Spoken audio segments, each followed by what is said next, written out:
couple minutes.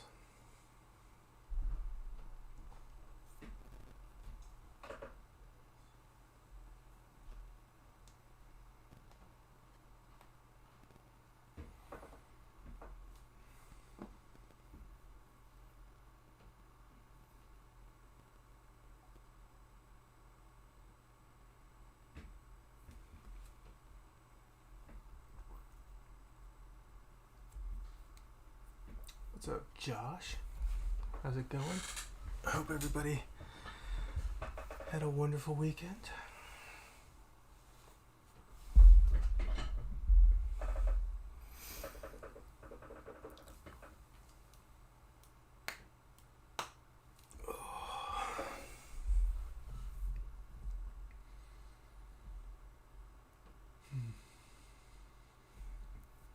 Get going in a couple minutes here.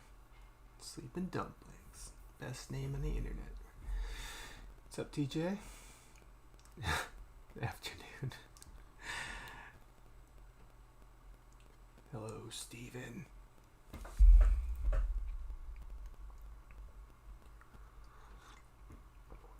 we'll get going in about a minute.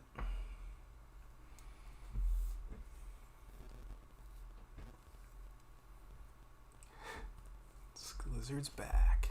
I'm starting to recognize names. Or at least handles.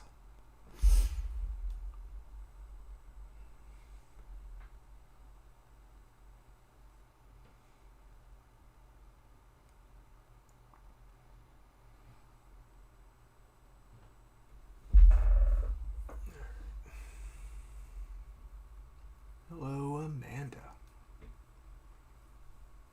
And just like that, it's basically time to get started.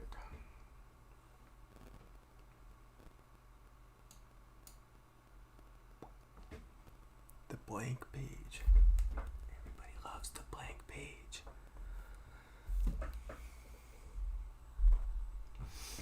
What's up, Jake? Thanks everybody for hanging out on our amazing Monday nights. It's a fun way to start our weeks. So, obviously I'm just sort of coming up with the topics on my own, and I think we'll probably have to revisit a lot of stuff. But, I think it was a week ago or 2 weeks ago, we talked a lot about silhouette and focus on silhouette.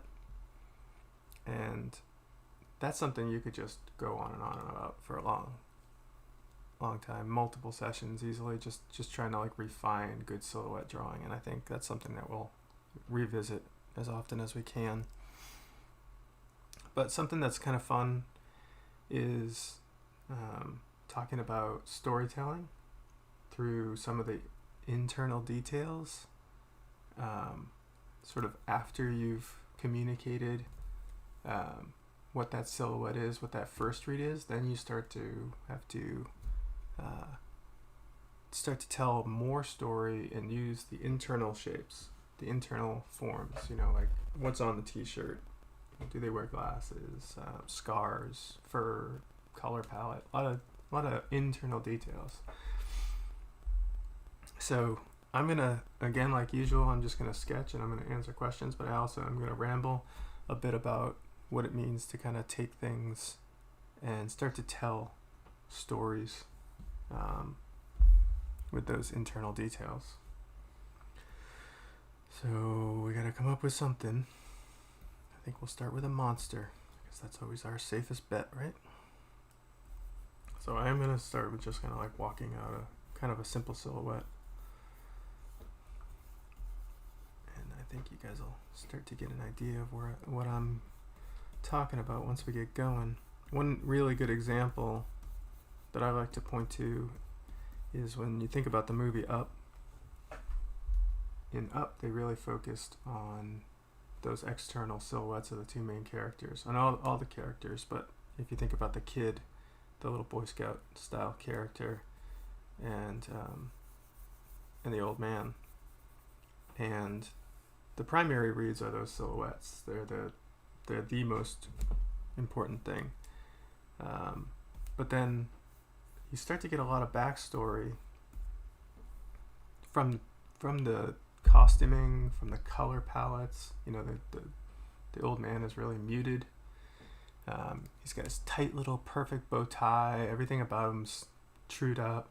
You could tell how he sort of like succumbed to being scared and safe by the way the tennis balls are attached to his walker, and there's just a lot of qualities to him that sort of show where he ended up in life versus the kid, with just all his achievements, just proudly over his big kind of round body, and he's just so proud of him. And then they just show that empty void. Those internal details are really good storytelling, and it allows the viewer to start filling in those blanks before the story has to overtly say this kid has something missing in his life. This old man, thought he had control over his life before it was too late. It's those kinds of things that you start to, and they don't have to be that heavy, but I think that those are pretty good examples of internal details and storytelling using those internal details. So we'll start with like a simple kind of monster here, and then we're going to start kind of like working up some of those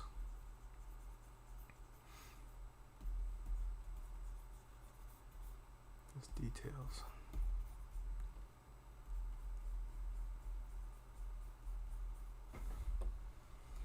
And if you guys have questions or thoughts, hit me up and I will jump into them. And again, if I ever go quiet, you can kind of knock me over the head a little bit. Just tell me, ask me a question or something like that. It just means I start concentrating on the drawing a little bit too much.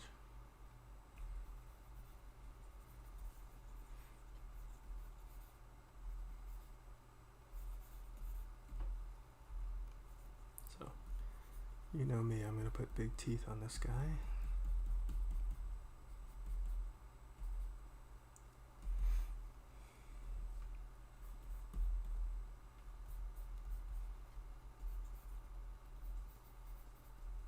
So I'm gonna start by sort of sketching this guy out, just quote unquote nude.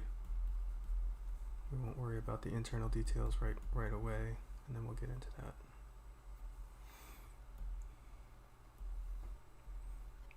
And this is something that you can work out at a lot of different stages. It's not strict that you have to work it out right in the rough, but it is something that is nice to have pretty well defined far before moving to final, obviously. In video games, it's particularly important to work out those secondary details because now it's changing.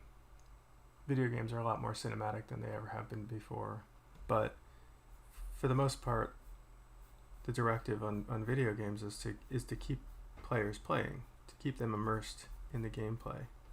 And we don't ever think about video games as like these amazing story moments, although there are some pretty great examples of it where people are really creators are really trying to push the envelope of storytelling in video games. But for the most part, you have a lot less time to tell the story. You have minutes compared to the hours and hours that you have in a game for the gameplay. So it really becomes paramount to make sure that you're telling as much of the story about who that character is and why they're acting the way that they're acting, what their motivations are, just through their designs. Saves you a lot of unnecessary storytelling that could easily be spent on more important things that everybody wants to actually be focused on in the story. Now, if telling the backstory of the character is important, then that's fine. But I'm just saying it's an economical way to start filling in those gaps with very little actual screen time, other than when they first show up.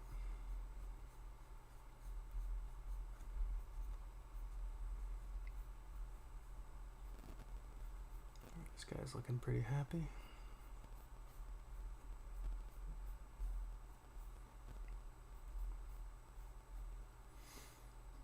Hey Casper, how you doing, man? Thank you very much for coming out.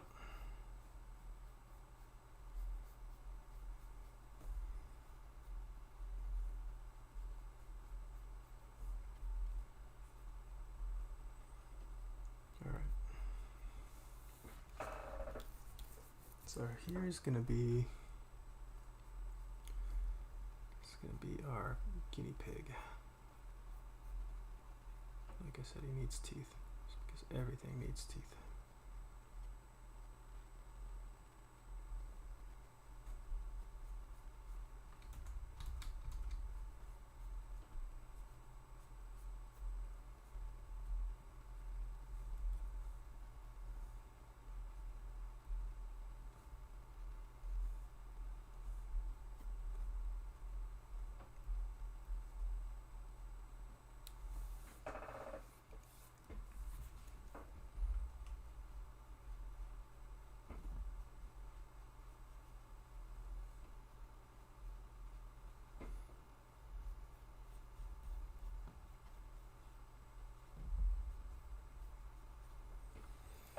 Okay, so that's gonna be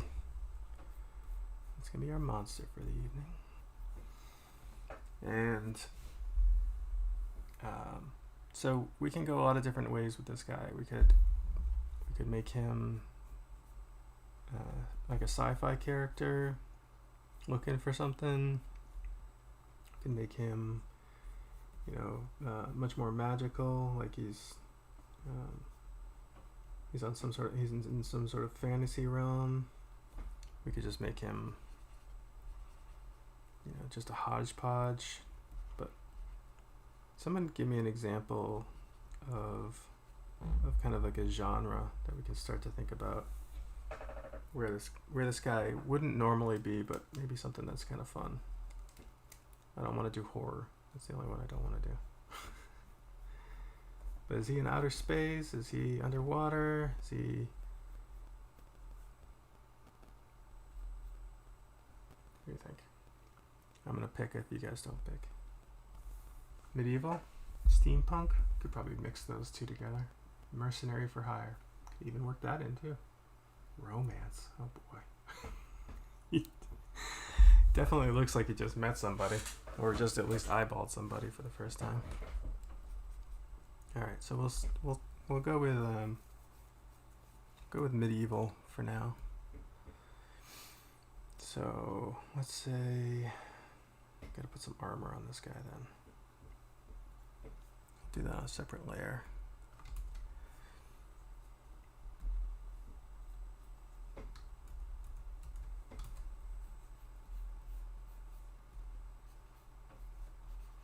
It's gonna take me a little bit to kind of figure out exactly how it's gonna look, but I think do those like cool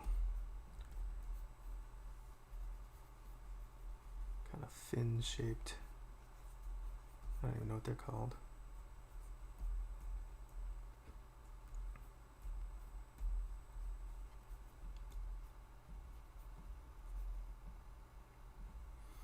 Some scalloping down here. Construction site.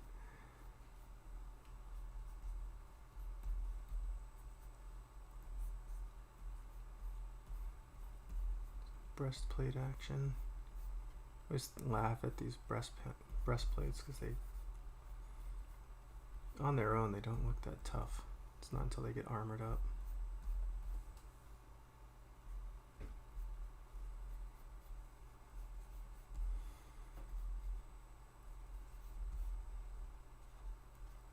And then he's gonna need a big sword.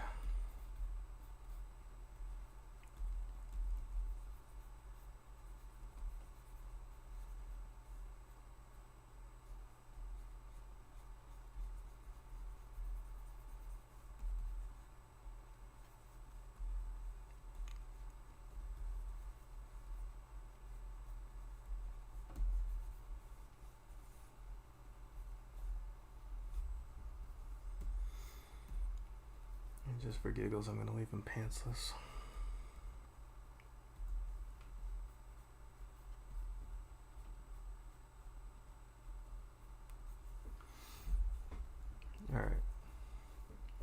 So now medieval walks that line where we start to set the tone a little bit. And maybe we'll get a little steampunk in there a little bit. So maybe he's got a hose that flows up over his shoulder.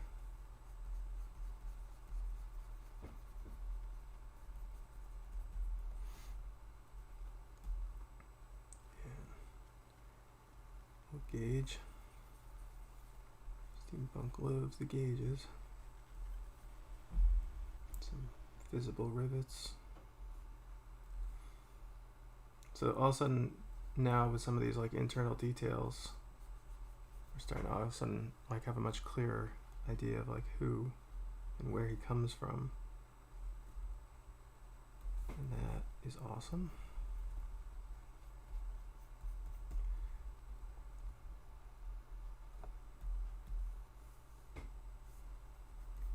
And then we can decide, is he pretty banged up, like has he been put back together a little bit, so some kind of like haphazard panels kind of gluing him back together. Maybe this shoulder pad is slightly different than this shoulder pad.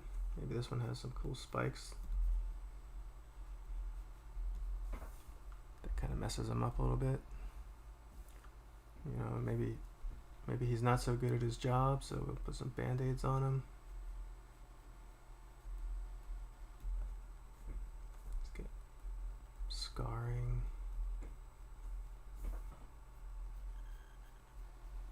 It's not quite right in the head.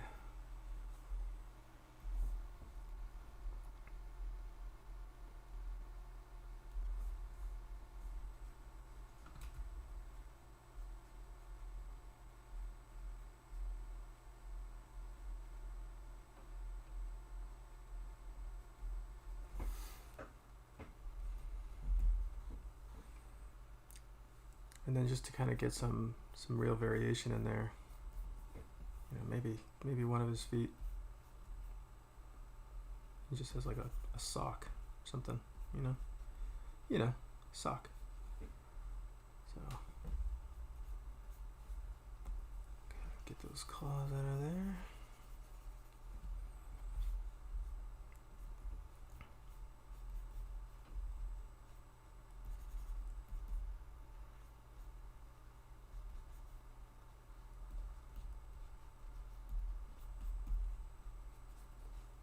You can see that even though like we have broken the silhouette quite a bit,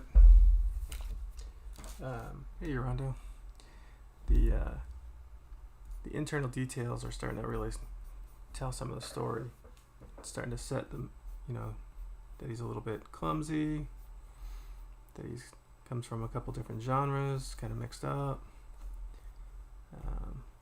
So let's take that into a little bit further. We'll start inking this guy, see what he looks like when I start detailing him up a little bit.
So if he's all beat up a little bit, one of the things I like to do, I'll chip a tooth.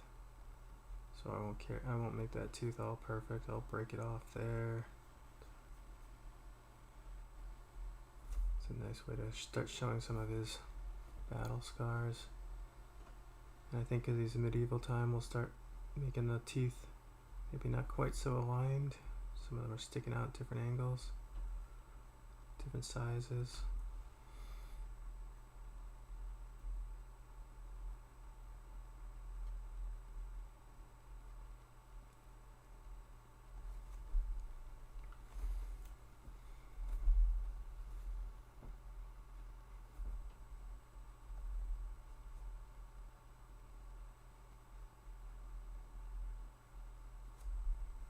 Just looking for ways to keep pushing that narrative.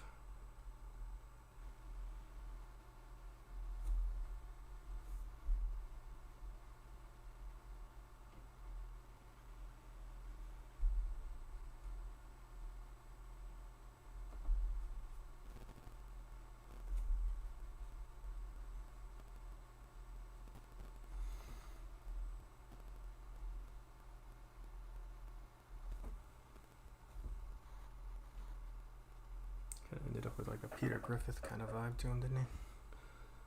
That's alright.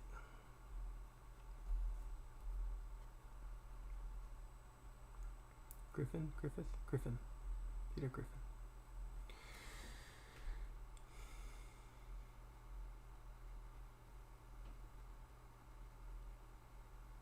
Even little things like making sure the band-aid isn't just perfectly applied.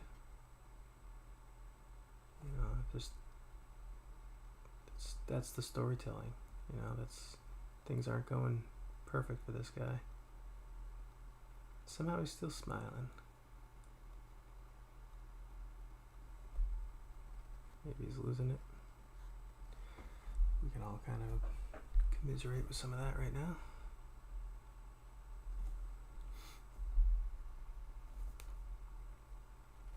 If I was feeling really dark, I'd have some blood dripping out of that band-aid or something, but I think make this guy a little bit more PG-13. He looks like he's never had a bad day. He just doesn't know he's had bad days. He's oblivious.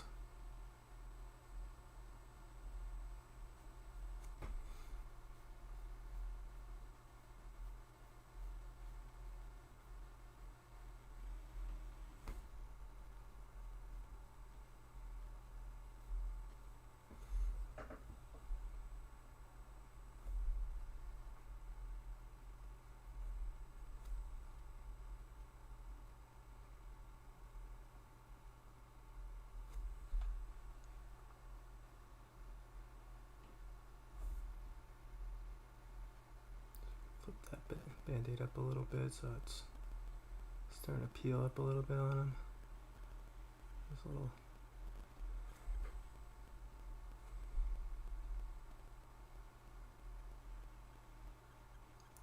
sliced my hand up pretty good today. Thank God it was my left hand. Just installing a radio in my truck. I had to pull the plastic cover off the facade. And those clips were holding on for dear life, and they finally came, and my hands just went flying and found all kinds of sharp things for them to get cut on.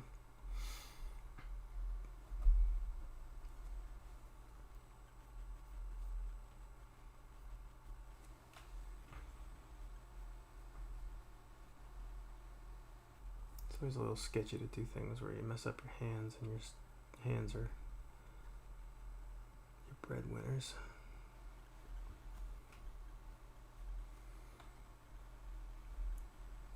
Scar him up a little bit.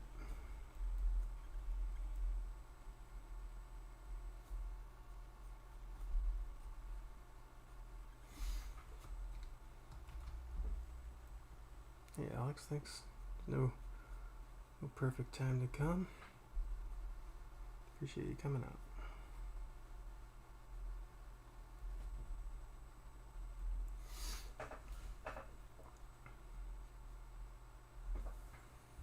Alright.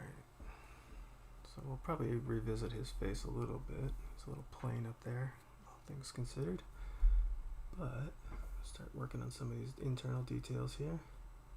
So we know we want that steampunk hose. Now the nice, when you're laying out your steampunk hoses, this is even these, it's like, are they perfect? Do the bellows meander a little bit? I think if anyone's had like a vacuum cleaner or shop vac or anything with that kind of hosing on it, just notice as those things start to get older, even like bendy straws are always really fascinating to look at. The bellows on those things, they're never consistent. When they're brand new, everything's working fine, but once they kind of start to show their age, those bellows start to fail a little bit. Some of them work better than others, and that adds a lot of character to those details. So I think when you're making these kinds of shapes, look for ways to kind of even show, is that character, is the equipment that they're using, is it brand new? Or is that character been around a little while and things are starting to show their wear and tear? Are there good ways to start telling some stories just by some of those details? See like how I'm varying these, and that it looks like the bellows are just sort of meandering a little bit. And I think that adds a lot to the story. It's little tiny things, but it's catches your eye. It immediately tells you those things have been around a while.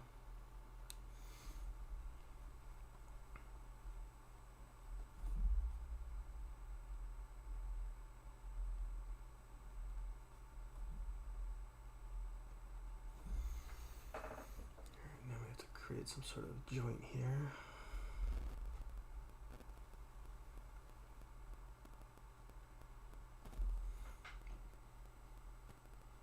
For no reason whatsoever, I'm going to try not to use the rulers tonight, but I may revert to some of them. We'll see.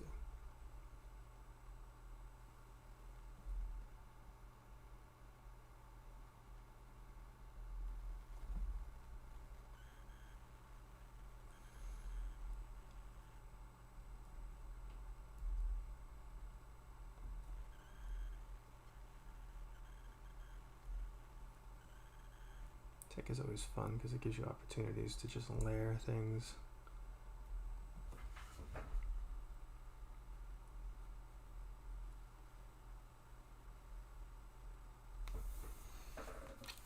Alright, so we'll work on his neck piece here. I think I made that a little too close to his face, so I'm going to bring that arc out a little.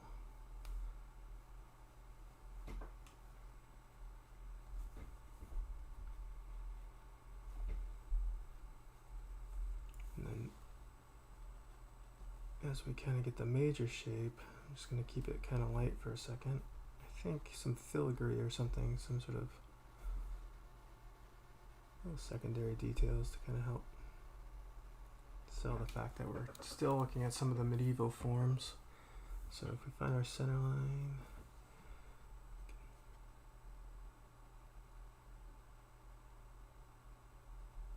make up kind of like a filigree shape. My dad had all these old like hutches and desks and stuff that always had tons of these little brass filigree things on them, so all my filigree ends up looking like it's from some sort of Nantucket born credenza or something. Probably have to do a bit more research on filigree to kind of get away from some of that.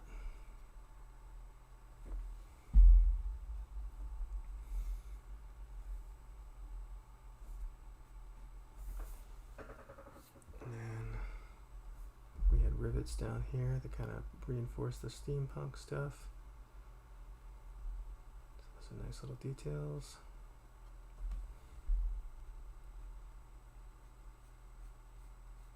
Making sure our silhouette or our contours of some of these that are really holding the shapes together. I kind of rework those lines after I'm happy with them. Make sure the line weight is supporting that stuff.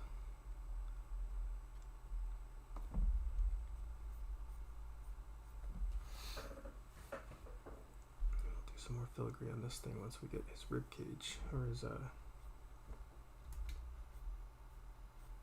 breastplate further along. I want to do a shoulder pad for some reason.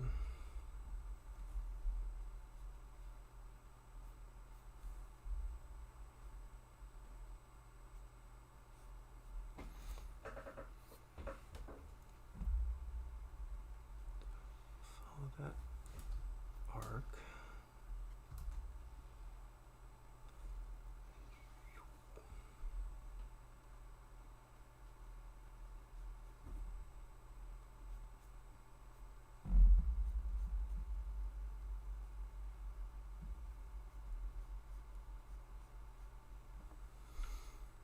And this is another opportunity for some filigree, I think. Down here on the shoulder.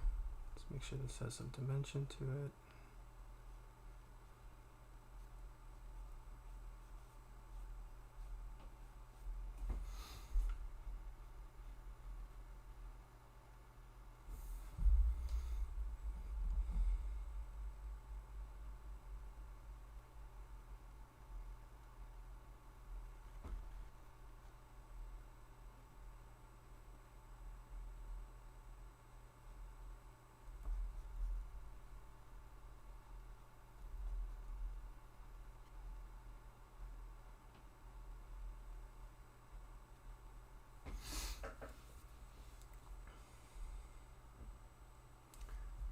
The little stories you tell, do those develop while you're building the character, or are they, or after when you can see the finished product? You know, I think it can be both, and there's nothing really telling you that you can't find it along the way like we're doing tonight. If it's sort of at the brainstorming stage of something, there's no reason why you shouldn't just invent and start to think about it. Sometimes, just like something that you did almost by accident starts to inform some really cool, ideas for that character's story. But that said, if you're working with a team, a lot of times you get a design of who that character is ahead of time. So you need to incorporate ideas into the design from the get-go, and that can be a challenge. I think finding, for the fun of drawing, finding that story is a lot of kind of like the joy of it, and just sort of, it's almost like the journey of drawing a character is part of the fun, is learning about that character along the way. But professionally, you don't always have that opportunity. They're not often asking you to invent a character that doesn't have some preordained rule set to it or something.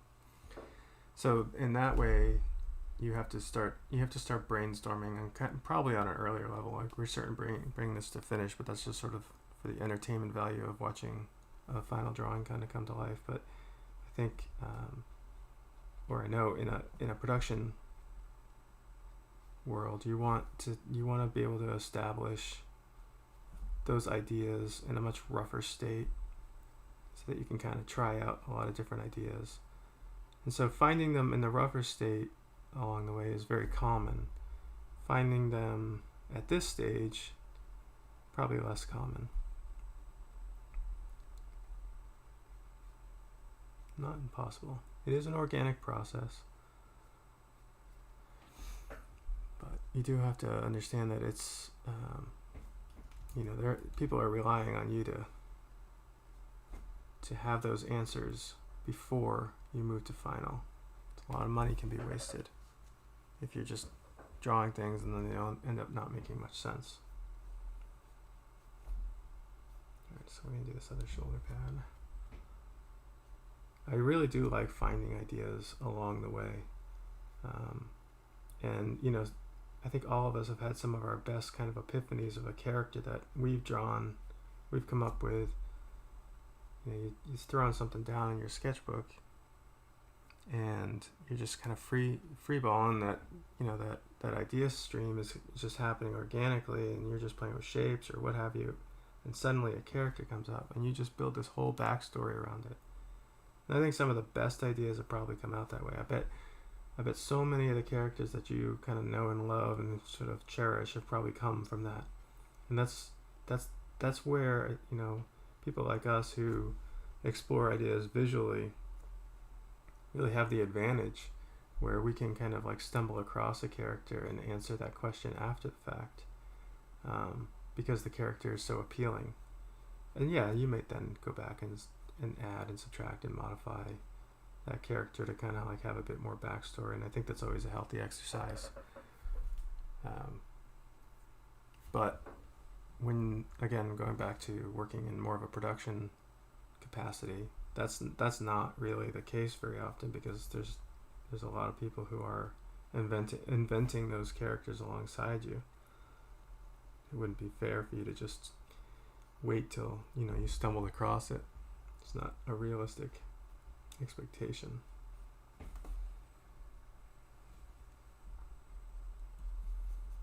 Get some of this bent metal going on. So I think, yeah, we said we were going to patch him. So I'll just kind of layer some patchwork metal. Put that all together.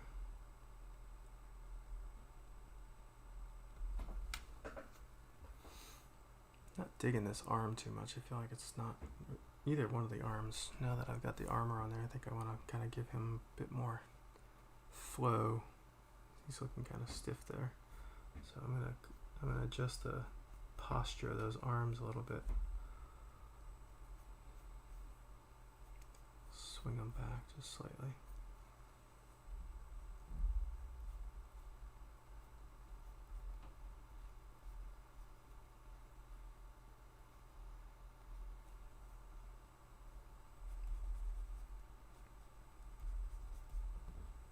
We'll work on that in a second.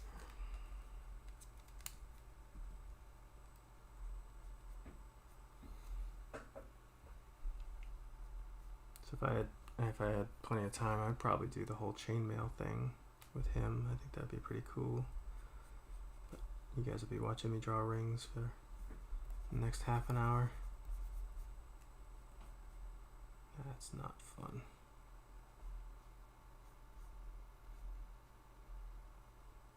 We'll probably just do like some scalloping metal or something.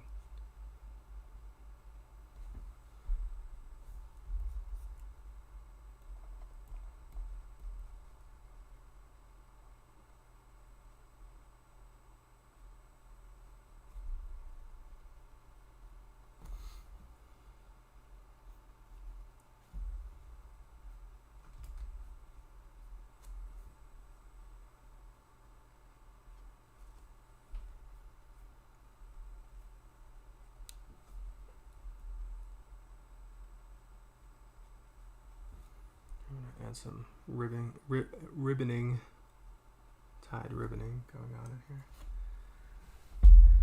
Would you actually draw the rings or some sort of shorthand to imply them? Yeah, I mean, well, it depends on what if it were for me, I would probably do something like this.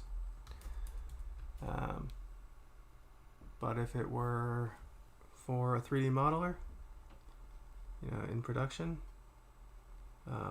I would spend a little time thinking about, some of the rings are going this way, some of them are broken,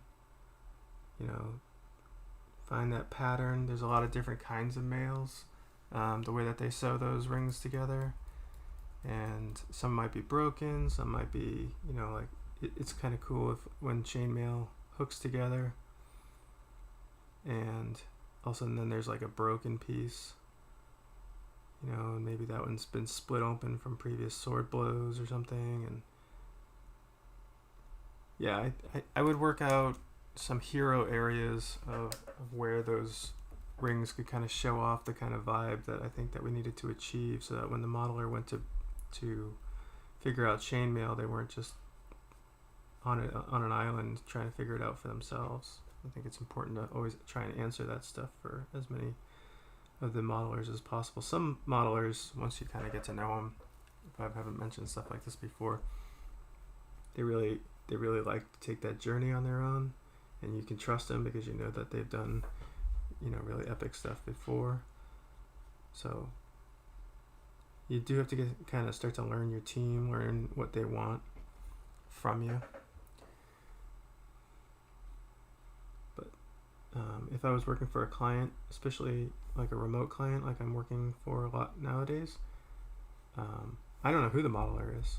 I don't know who on the client's team is very savvy and understands an implied detail. A lot of times clients are kind of a tricky thing to not to crack, because you don't know the answer to that. You don't know, they can really understand a lot just from looking at a rough drawing. So you really want to spell everything out just in case. You don't want any of your ideas that you feel strongly about, you don't want to be misinterpreted. You really do have to spell it out. So you may end up finding yourself drawing chainmail all night long. If you only draw chainmail, try not to work on medieval games for clients that don't like rough drawings.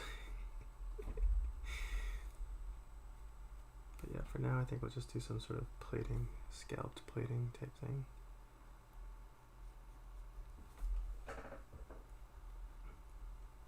You guys like rough drawings. You guys can see through it.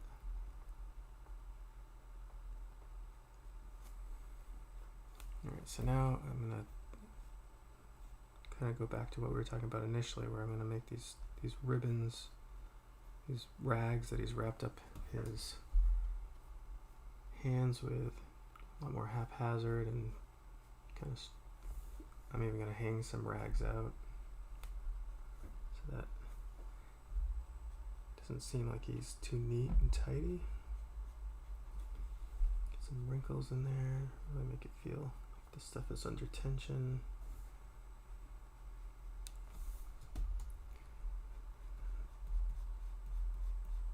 You can put maybe a piece sort of overlap and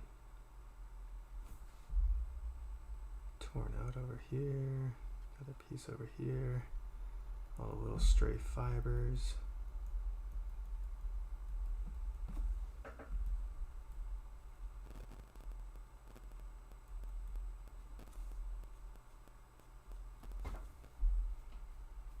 And right now the ribbing of those plates, those metal plates, is competing with the way the ribbons are wrapping around. But if we were to color it, we'd be able to separate a lot more of that out. For now, we'll just use texture. We'll use some sort of like burlappy texture in there.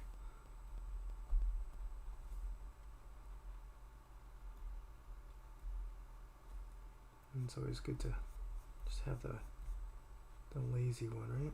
The one just falls.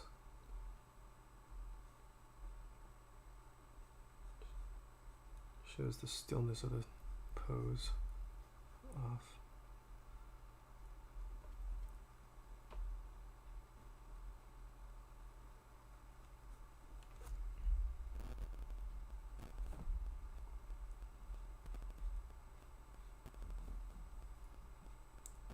Guys had claws before, didn't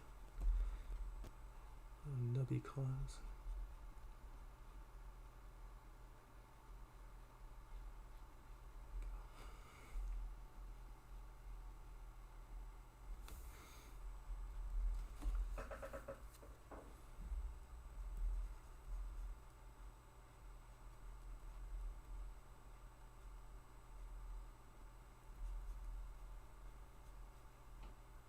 Funny when you have these sort of cute characters and you just start introducing small amounts of anatomy into them, little knuckle bends, and just, I don't know, I love that contrast. I love the ability to kind of push contrast of what you'd expect out of that character versus what's going on in the actual piece. So this leather strap needs a little tune up. Walk into that sword a little.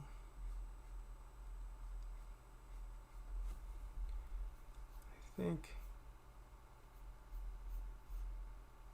I want to do kind of like that same kind of like haphazard wrap on sword handle, kind of bring that back. Like he found a bunch of it in a stray CVS, in medieval CVS, and wrapped everything.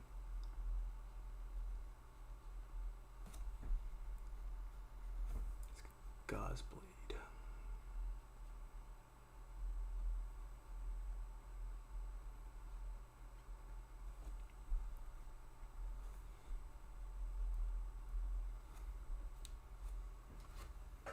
Speaking of chainmail, went on to an art of the samurai exhibit a couple of years ago and just marveled at the intricate details.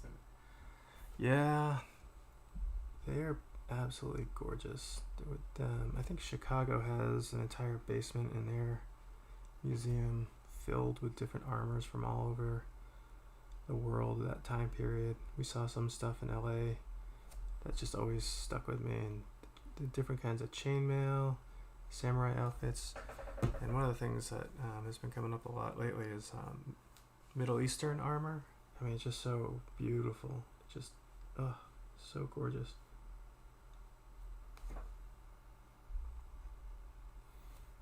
Drop this down a little bit more.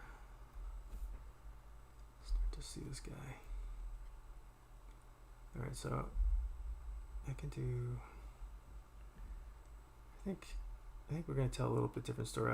Originally was just going to kind of do some rings, but I think this guy has, like giant, like the horn, like he got the claws off of some giant demon or something and attached those to his sword. Something a little unexpected from him.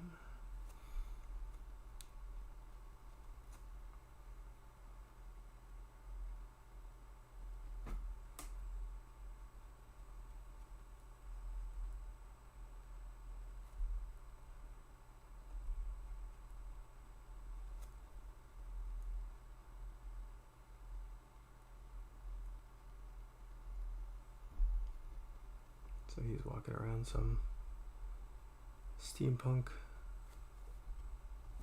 village thing, and he came across a monster and just slayed it. And then there was this moment where he had to remove the claws from that thing.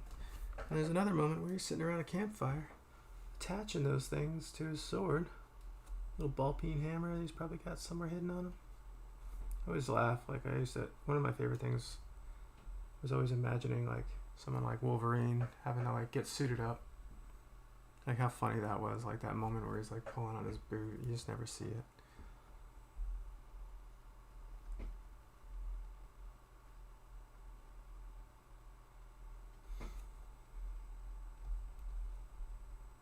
Maybe we'll do a crystal at the end of this thing. So, some big gem.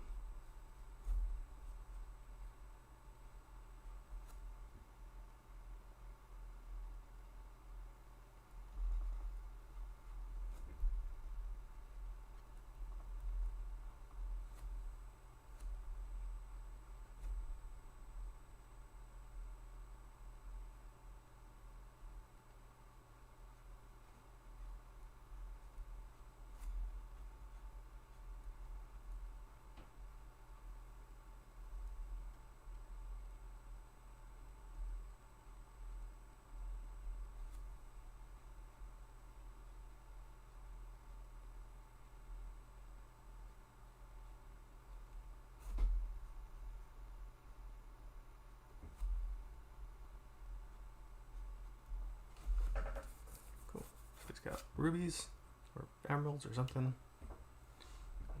Demon toenails that he stitched onto his own sword. I don't know, maybe he paid a blacksmith to do it, or a swordsmith in some local village.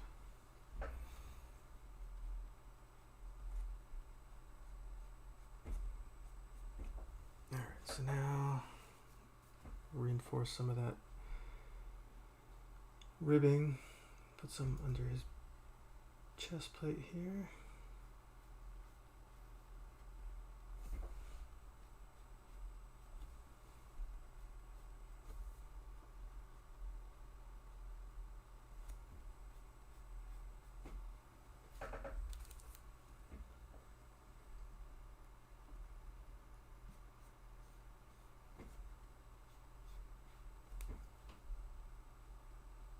And of course the sock. What we gotta do is other arm first. Well, we'll do the sock. So that's just fun.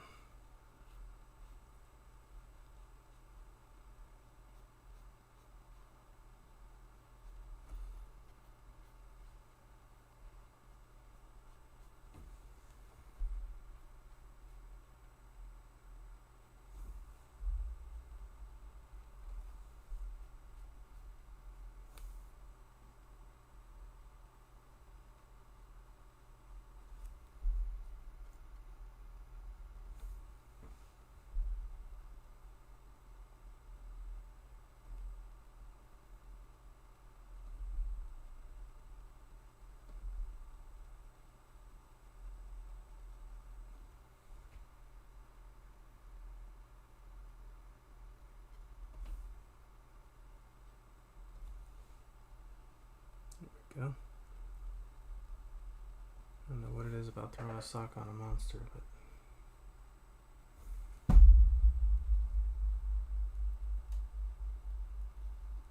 comedy gold.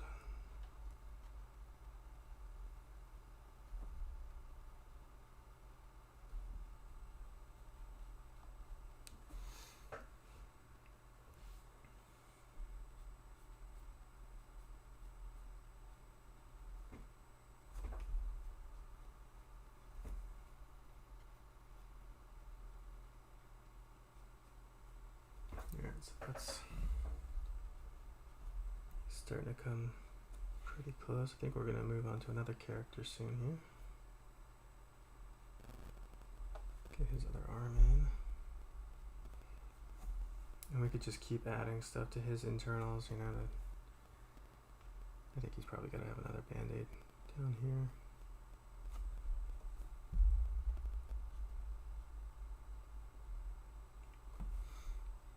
I remember a time when I was a kid where I didn't have a skin knee. Guess this guy would have a lot of skin knees.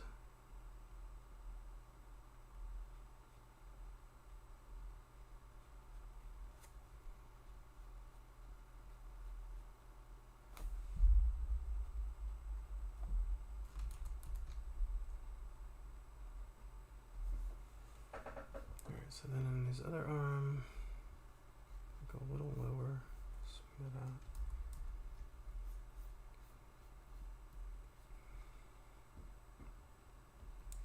Wraps.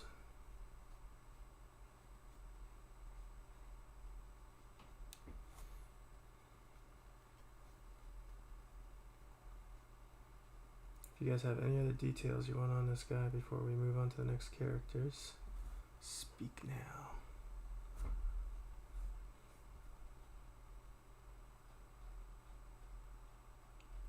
I don't know how many characters we're going to get in tonight, but I think we'll probably at least do another one, if not. I think we do. Definitely one more, if not more than that.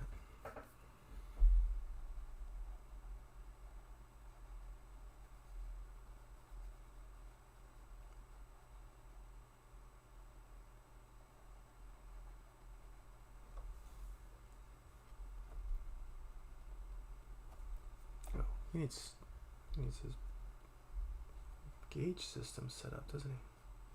Can't believe I almost forgot that. Well, let me finish this hand real quick.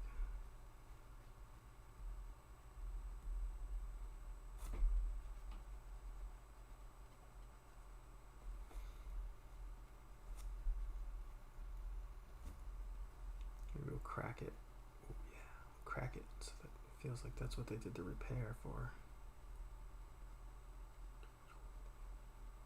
There you go, there's a little internal story. He met his match that day.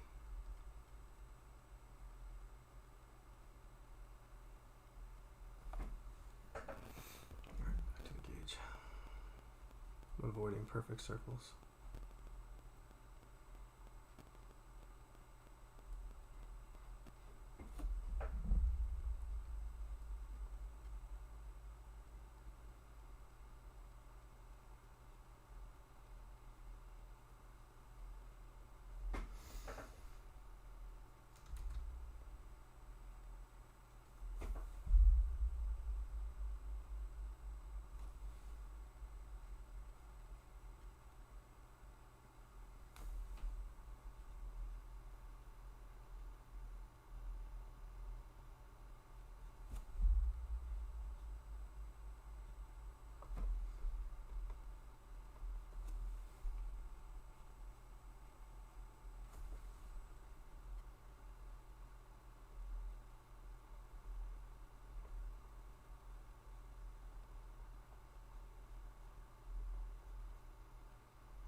Just draw a terrible circle so that you have something to fix rather than try and get it right the first time.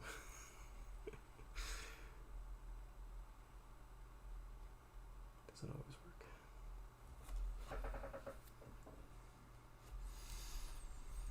How often do I look at references when I'm drawing? I look at reference whenever I don't know how to draw something. I'm not bashful about that at all. If I don't know how to draw something, out comes the reference. I think someone posted it. I wish I could take credit for it. It was so funny.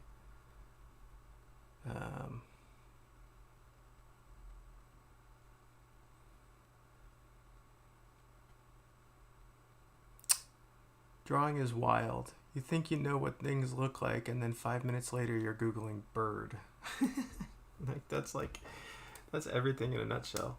You know, it's like you think you know how things look, and you probably do, but something's keeping you from being able to tap it. So you gotta just Google dumb things that you think you should probably know how to draw by now. And that's really common. And I just don't think there's any shame in it, because ultimately, as you guys have probably heard me yammer on about, it's not about your limitations, it's about telling the stories you want to tell. So gotta do what you gotta do. There's actually zero wrong with using reference. Every good artist has always used reference. But there are, I think maybe the goal for reference is to try and insert as much into your brain as possible so that you're not having to look back on it. It's sort of a speed thing. And I think that if you have that repository at your go, and you don't have access to reference, you can't Google something, then I think that is going to, it's just going to be an advantage. So I think the goal is to have as much in your brain as possible. That's really just for convenience. That's not for some pissing match, or it's someone who doesn't believe in reference.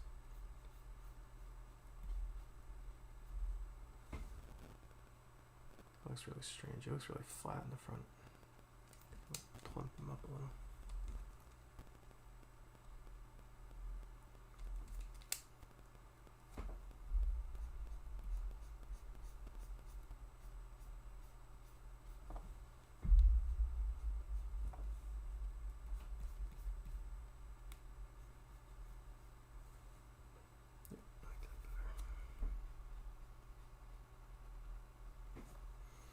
Alright, what's left? Oh yeah, some filigree.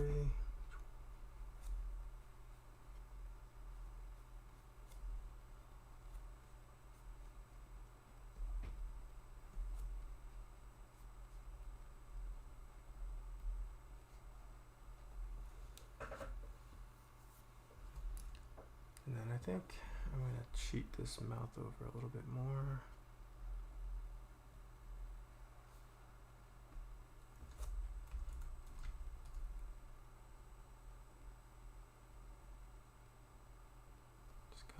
Broaden him up a little.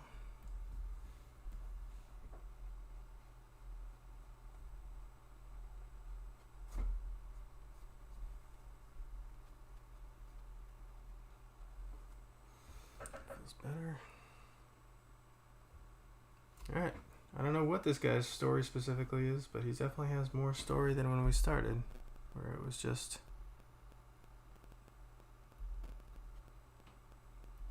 this thing, and we could take this exact same silhouette, we could have a whole new exercise on it, just messing with things. So there's that guy. There's a lot of internal details. He's kind of like a complete disaster, but that's okay. We like disasters. Alright, let's do something else.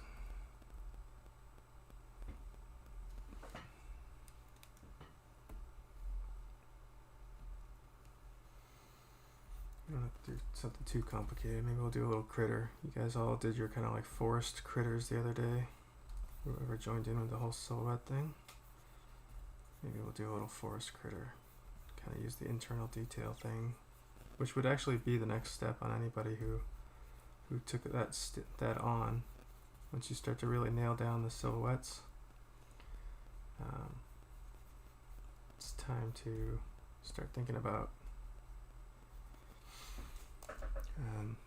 what the internal details that kind of start to tell a story are going to be.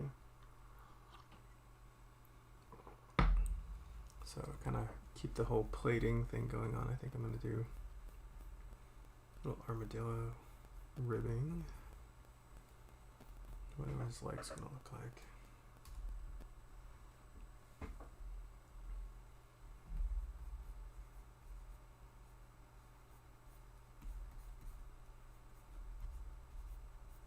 Just 6 legs, I think.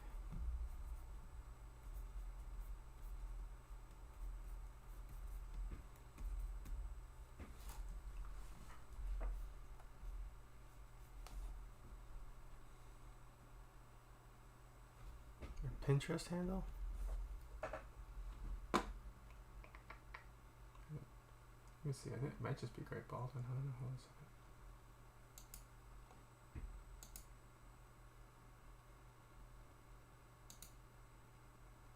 a second. Oh.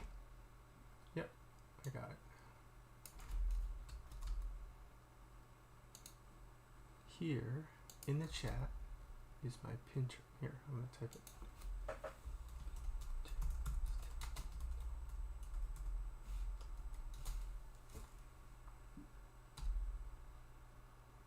There you go.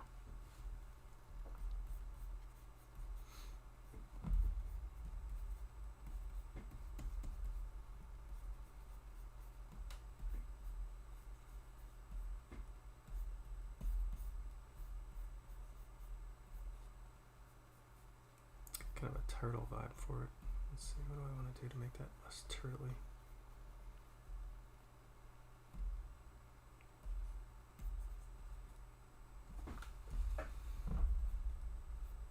So instead of ribbing it across the contour, maybe we'll go with the contours.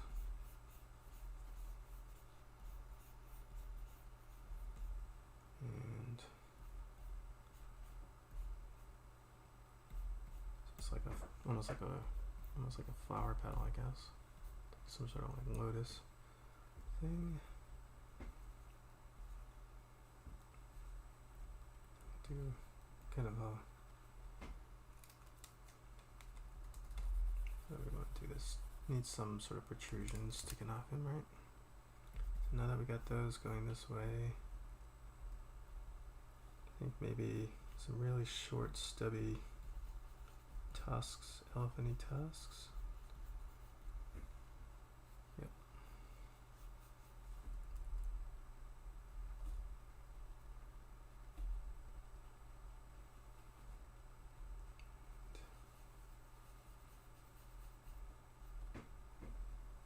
Let's see where his eye's gonna go.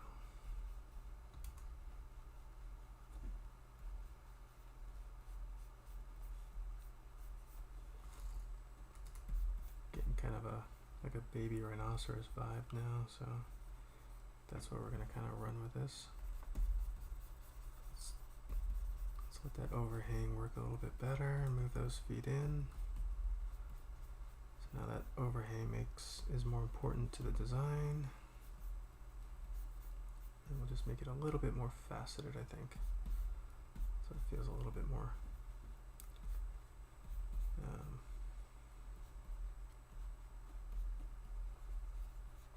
armored, I guess.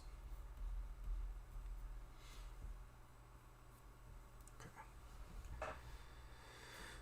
Alright, so drop the opacity on that.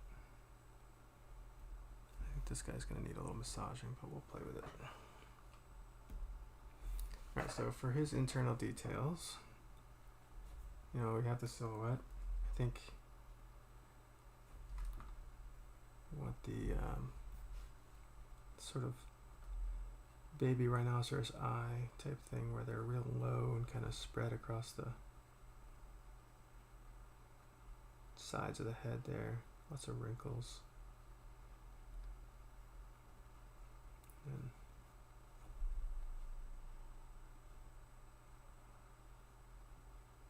Nice big kind of like tusk.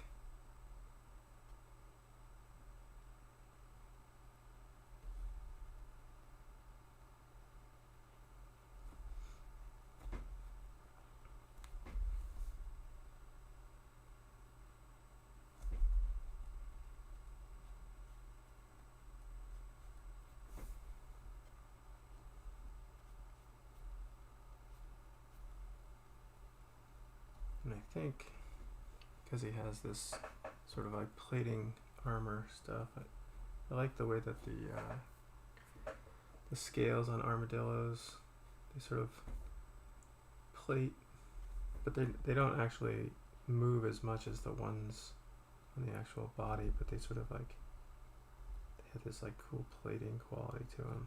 So there's some areas where there's flesh like this.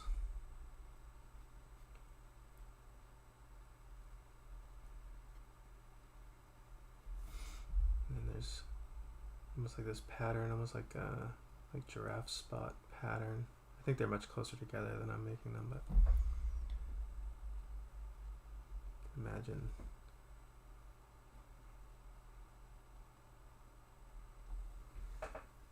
this plating around the face.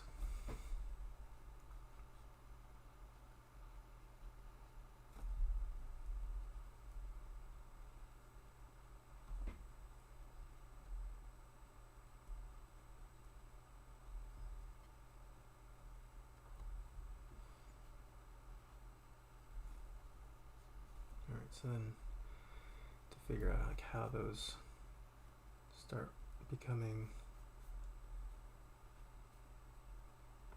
armored plates. Maybe they have a little thickness to them.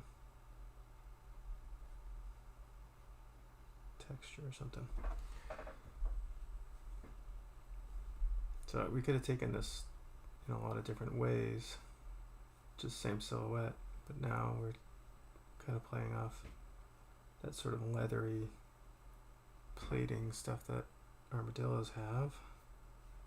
So that's going to be our sort of art direction, character direction. A little flex to it.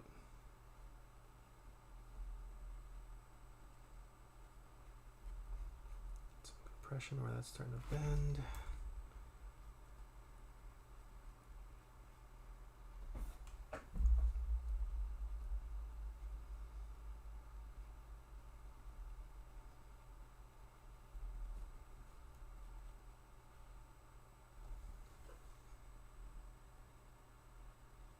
You see me kind of go back and rework the line work, and it's a good habit because it kind of solidifies forms, but at the other time, it's sometimes when I'm still trying to figure things out, I'll go back and just to kind of keep moving.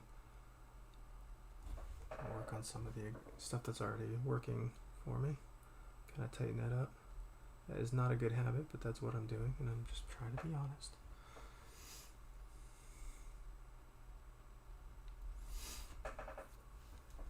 Alright, so then bigger armor plate.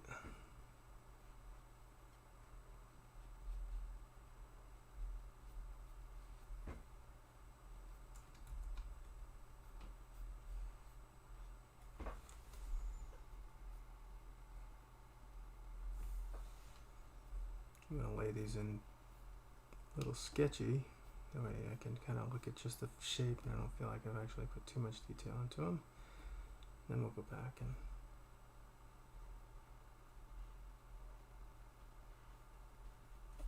lay out some of the forms a little tighter.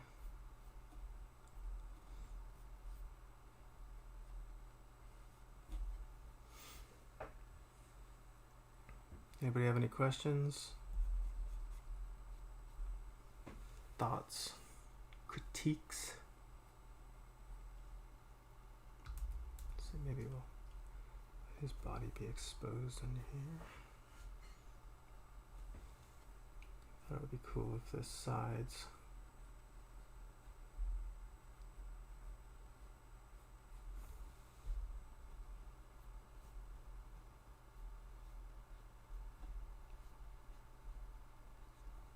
this kind of like skirting quality to them, just to kind of cute them up. Just give them some big ears.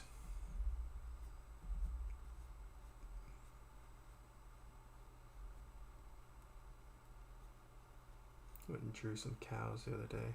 They had the best ears.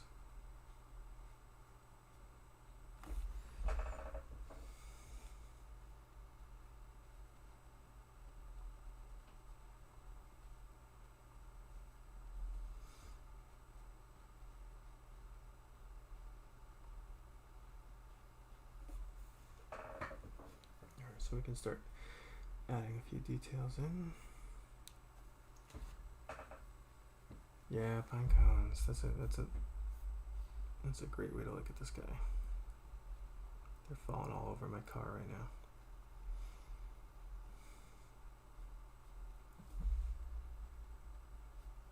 Yeah, I'm glad you guys are hanging out and listening.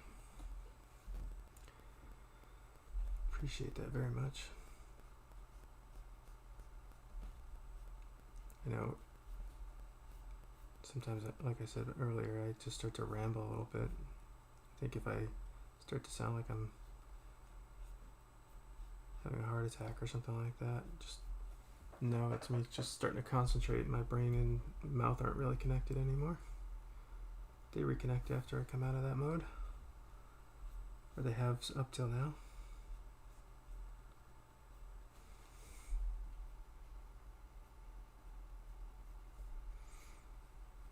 And I'm avoiding the legs right now because I'm just trying to decide to do something. I want to do something a little different than what I originally thought, but I think I'm starting to land on what it's going to be. We want something that looks kind of, you know, like it matches his face, where it's got that like compression. I don't want it. I want to kind of reinforce that idea. I always liked on armadillos how they had that kind of like spotting. Not spotting, but it's like almost like warts, but it's got that cool texture to it, so you can use that to kind of add interest to some of these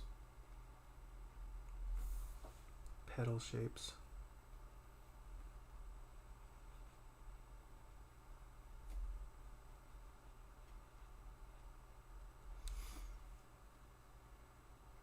Yeah, like a big, what do they call it, the rhino beetles, or used to have one of the large black horned ones.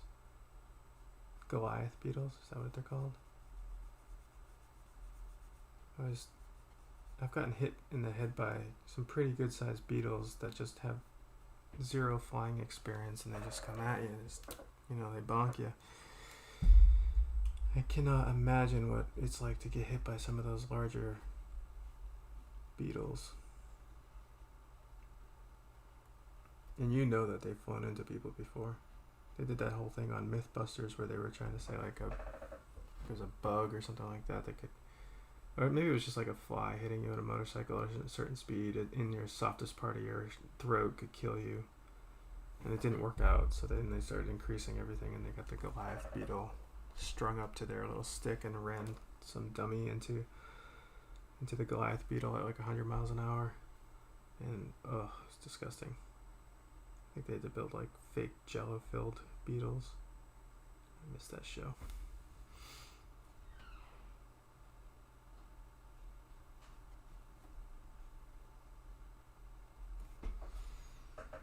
Alright. So for her underneath, I think we'll just let that be kind of fleshy. A little raw under there.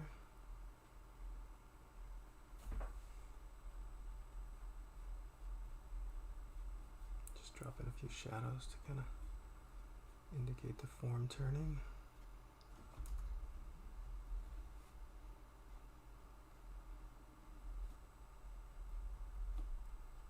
And I think if I was, I know what I'm going to do. I'm going to add like a little stinger to this thing. That'll be funny.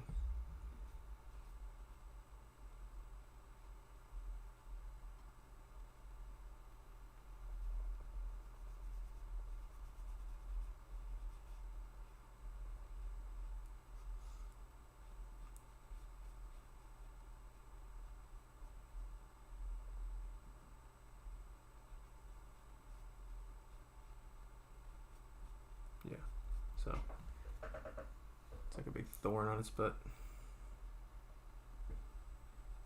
Comedy gold. All right.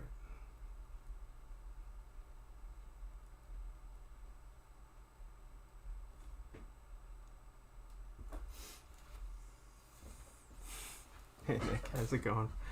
Alright, so let's get some legs on this guy. Or girl. I don't know why this one's striking me as. So I think you've seen like elephant feet. I know I did kind of elephant feet on the bunny over here. I called him a bunny, but I think we have to do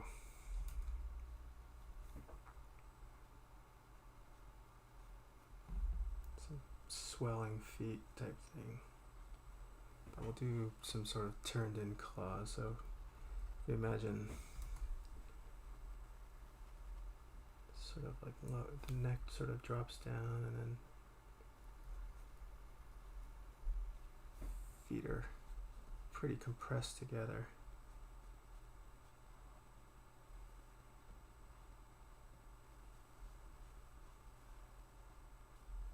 Like that. We'll put some nails, and I think what's fun to do is like you make the nails look like they're pointing slightly inward. It just gives this I don't know, it has like a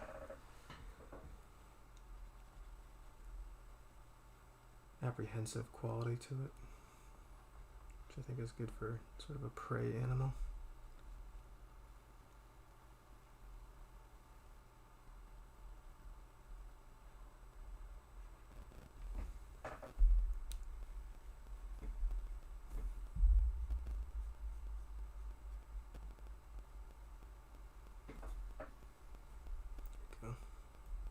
Those are nice little critter running around.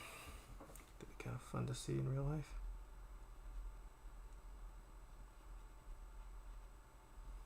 Just throw a few. Let's turn off our ruff. It's always that moment where you turn the ruff off and you start to see a lot of what's absent in your piece. Why don't we do this? Why don't we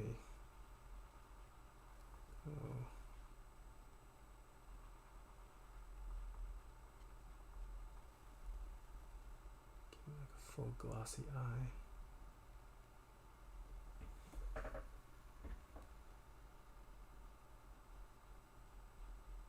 Or her. I'm just gonna keep saying that. Because I don't know. I'm technically the mama, so I could do whatever I want.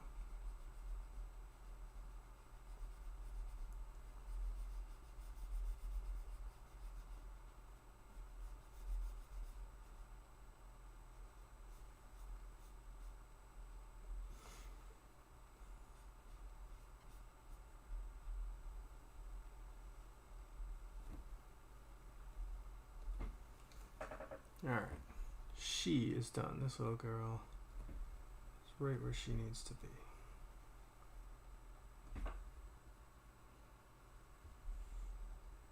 Right?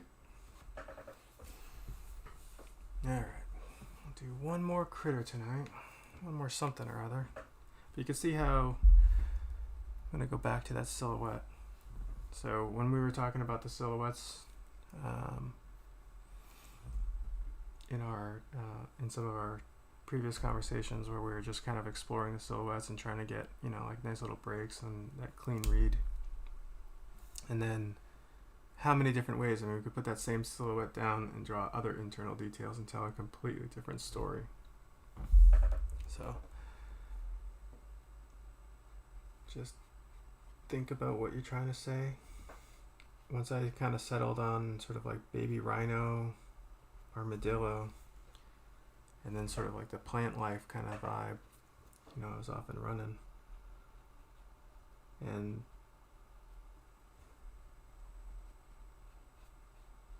just let those stories kind of like start to unfold in front of you if you can afford to. I think it's to kind of go back to what we were talking about before. Yeah, maybe in a production environment you don't get to explore too much. But when you're working on your own and you're exploring and having those kind of like happy accidents, those start to train you.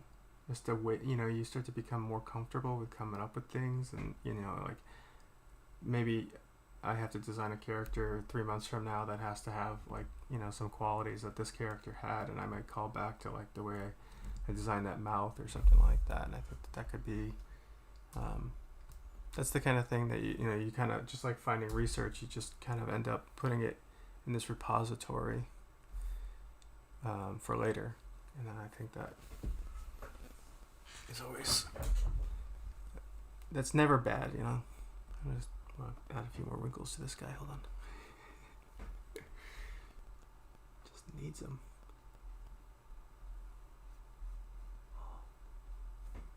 Can't help it. It's supposed to be done. Art director said it was done. Needs more wrinkles. All right.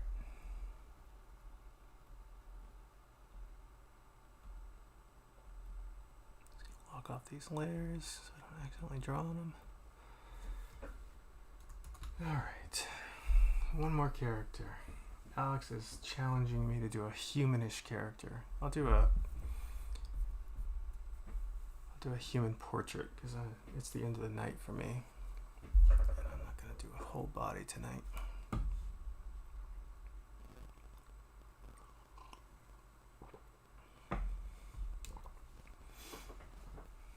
See how much internal detail stuff we can get going on, like a little portrait or something.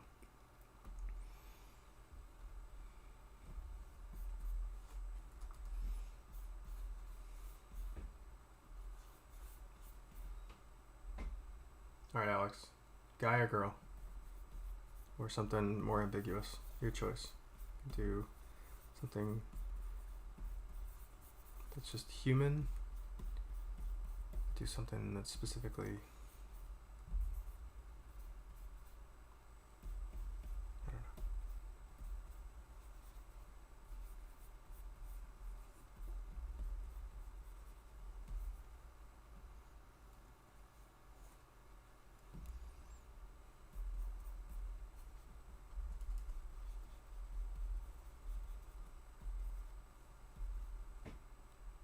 Girl. Okay.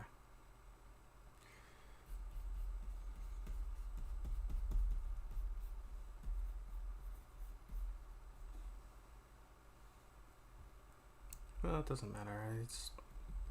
If this isn't for something, we're not being exclusionary. We're just practicing with the theme, which is working on internal details. So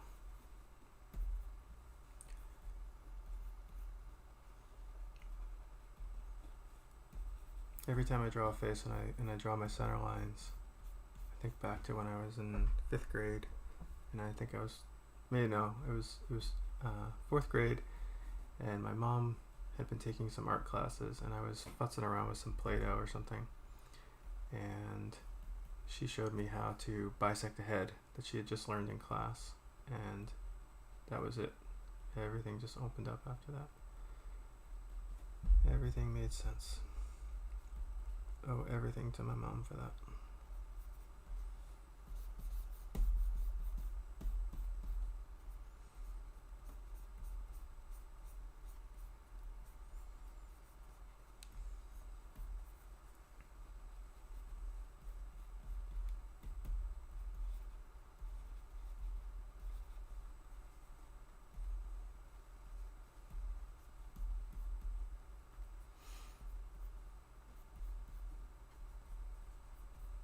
So that's going to be my structure. And then what do I want to do with her?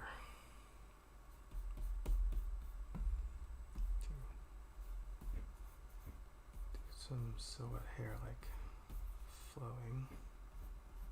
Hits her shoulder. This is kind of how my daughter's hair sits most of the time.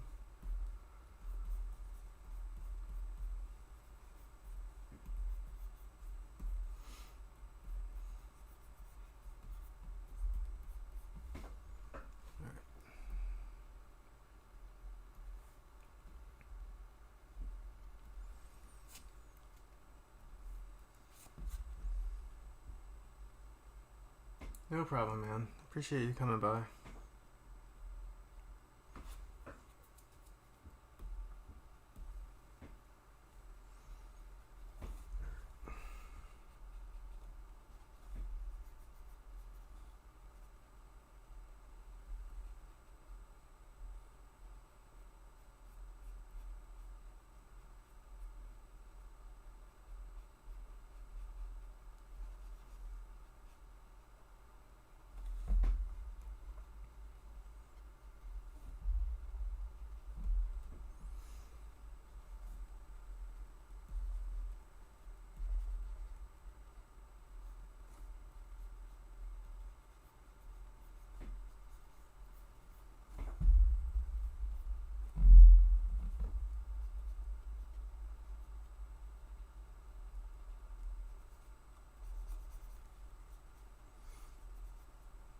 Girls are tough.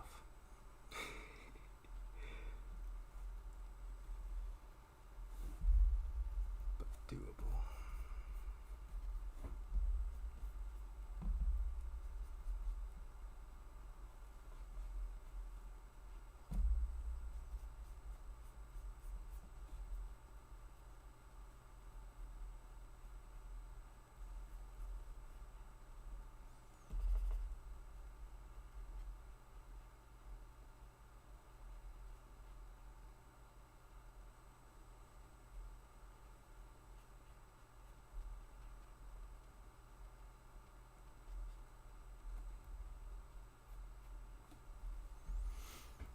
So, for internal details, I'm gonna start working up kind of like maybe some space stuff. I always like adding space stuff.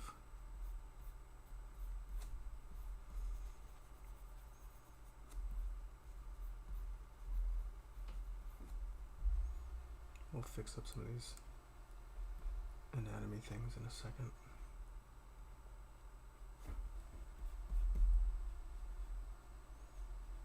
You know, when you're doing creatures, you often don't have to do expressions, but but with people, if you just leave them,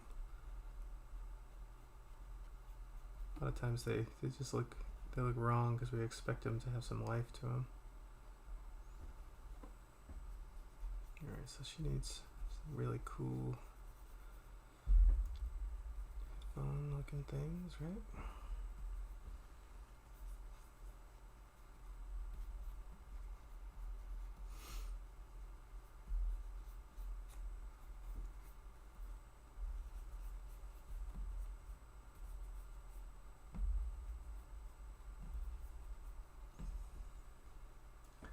What do you mean when you design? What do you do when your design isn't working? To be honest, if I wasn't drawing in front of you guys and something wasn't working, you know, like I don't want to say I don't care. Like right now, like it's much more about just like, you know, watching the struggle and things like that with that. But if it's you and the design just isn't working, bail. Just kill it. I don't ever delete my failures. Mainly because a failure is really great in the sense that it teaches you what you didn't want out of a piece, right? So if you start to fall back into that trap,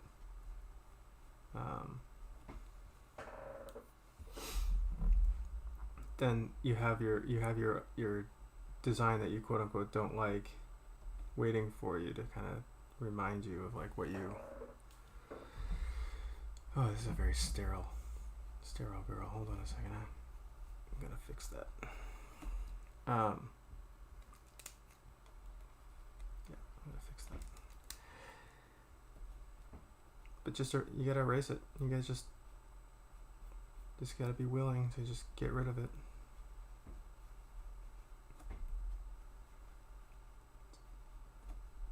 Especially willing to do it when you know you have a lot of time invested into it and you really don't want to get rid of all that effort that you put into it. You don't want to just throw it away, but you gotta throw it away. You gotta move on. And one thing that I've found over the years is You draw something bad, but you're trying to hold on to it because of all the time you put into it, and you feel like you're never going to get that time back. But the truth is, you go to draw it the next time, and you're going to draw it twice, 3 times as fast. It happens every single time. So you're speeding up. And so, yeah, you may not get all the time back, but you're going to fix it. You're not going to be hanging on to all your baggage.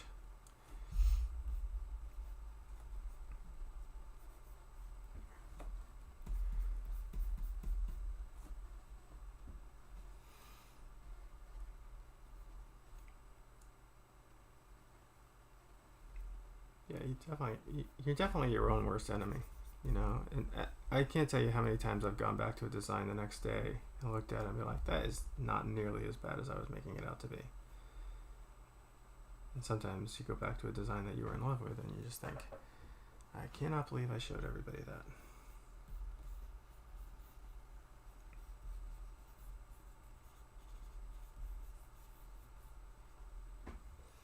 Alright, so this is pretty sterile for me. I think this is pretty boring drawing. I want to see if I can't have some fun with it.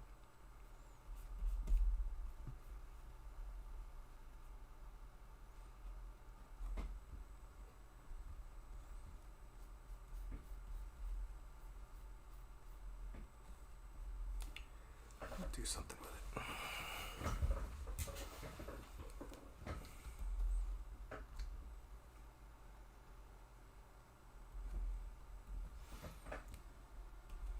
But it is okay. Having a bad drawing is not a bad thing. A bad drawing is incredibly informative. A bad drawing teaches you so much about what is and isn't working. A lot of times with clients, I will do a set of drawings and they won't like anything. I'll do 5, 6, 7 rough drawings and I'll expect them to be leaning towards one of them. And oftentimes they will come back and they'll say, we just aren't feeling any of them. And that's okay.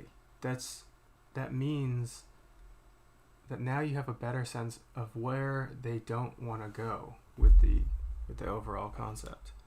So it can be really helpful to make those kinds of stabs in the dark and feel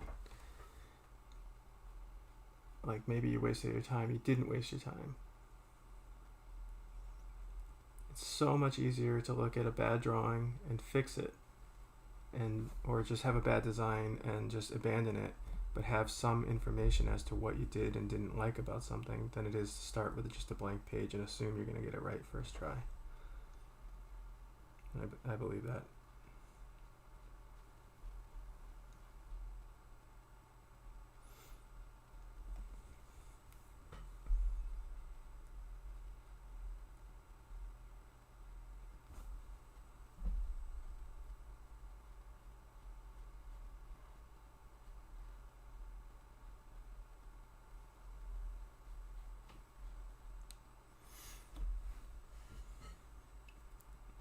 I have a question. Username.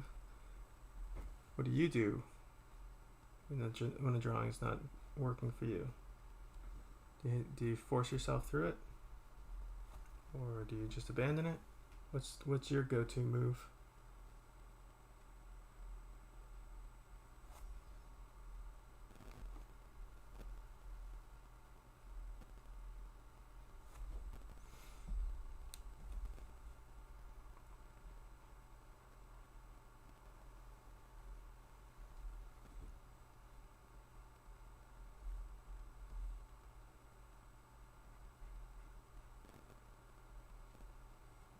There you go.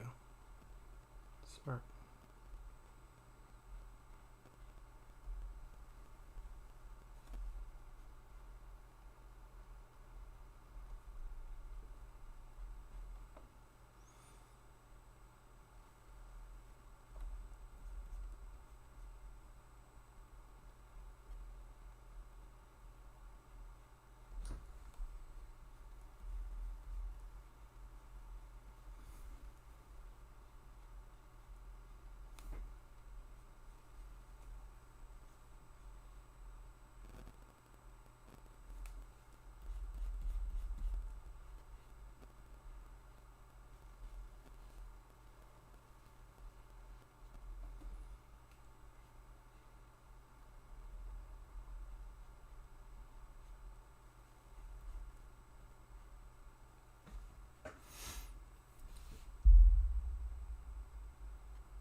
So you're saying, I feel like it's really hard to diagnose what it is. Often I'll turn down the opacity, flip it, draw over the looser way. Yeah, stepping away. You know, it's actually been kind of a cool technique, and it's been purely accidental, is taking a picture of it with a phone and walking away and looking at it on your small screen. And a lot of times that says a lot, unfortunately. I've noticed that whenever, I'm getting an image ready to post on Instagram or something, and I'm looking at it on my phone, and I'm just like, my God, there's so many things wrong with this piece. Can't post it like that.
They're saying, I ask myself, why is it failing? And because I don't quite know what I'm designing. Is it because of skill? No. So I would honestly say one of the things that I think is plaguing me, and I'm starting to deal with it in my own ways, is,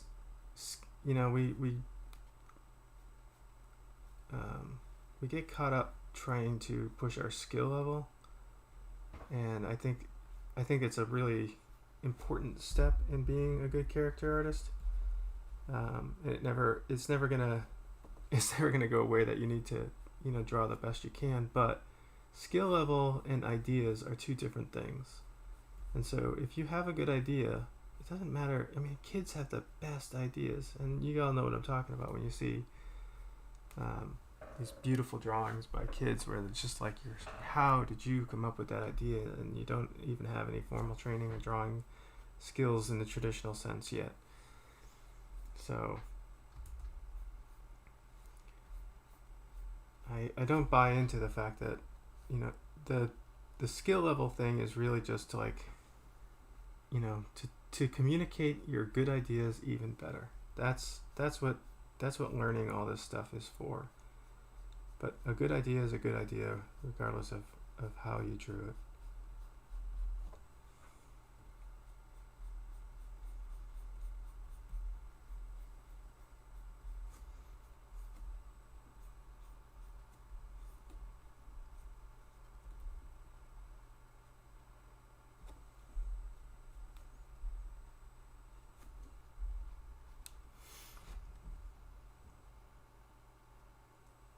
The structure or something is bad, and then you give up on it. Yeah, there's a lot of really valid reasons to give up on something. But I think you have to remember that if the idea is sound, just keep the idea and start revisiting it again. I really, it pains me to think that someone isn't willing to put their idea out there that could be some of the best ideas I've ever heard of in games and everything came from people who couldn't draw. The designers or sound guys or whoever just had an idea and they just wanted to share it. they may put something on a marker board, and as long as the idea is conveyed, oof, you're good to go. I don't think everybody believes in me on that one, but it's... I wouldn't lie to you.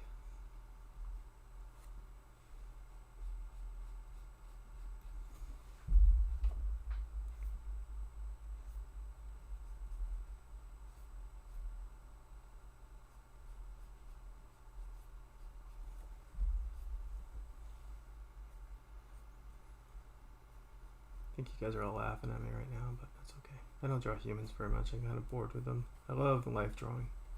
I don't draw humans that much. So many good people out there that I just love watching draw, though.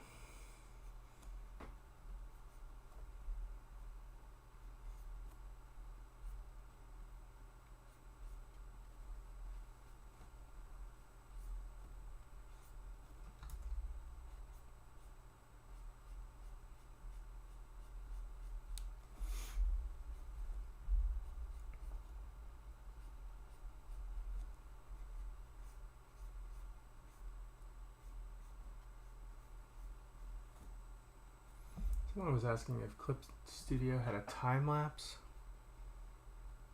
and you mean the way that Procreate has it? Is that what you're asking? Who was asking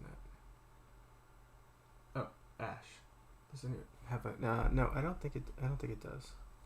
What I've been doing with my stuff is I'm also recording this, and even if I'm doing some of the other types of videos that I do, I will speed it up in another program and then just release it with that.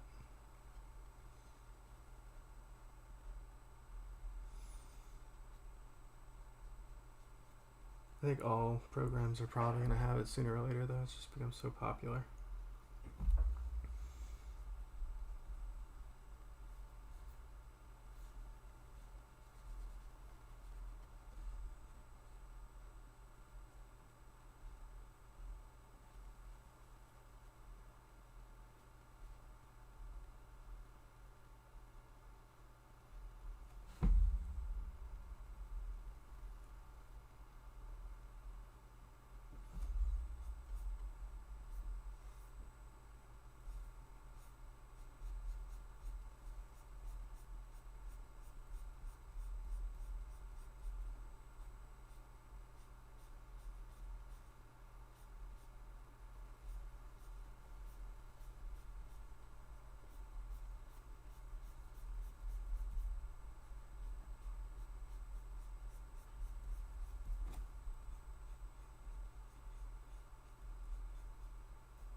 Sorry, I'm getting quiet. It's like doing tech again, huh? Get lost in some of it.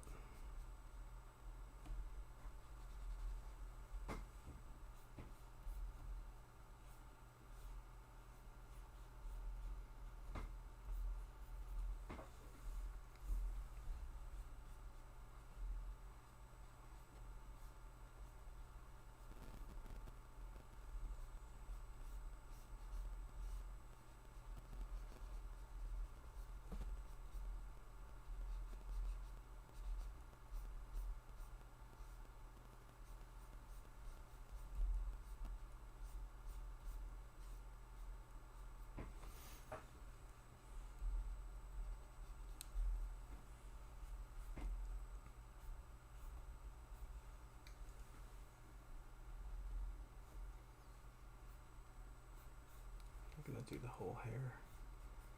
Just indicate some of this.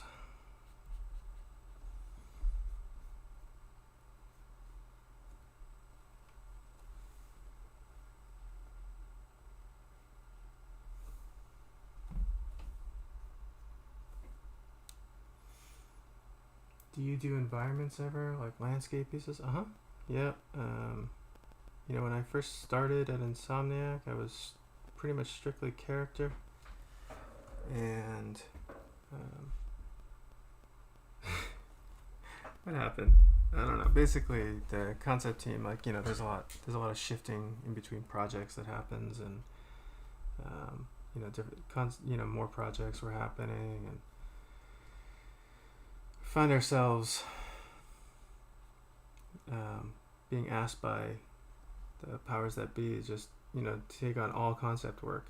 And what was funny was we're sitting there with our little tiaras of character art, saying like all I do is character, and they have no concept of the difference in ability that it takes for a character artist who just focuses so much on character design, and an environment artist, and just what the different mentality is, and what it takes to kind of be one or the other.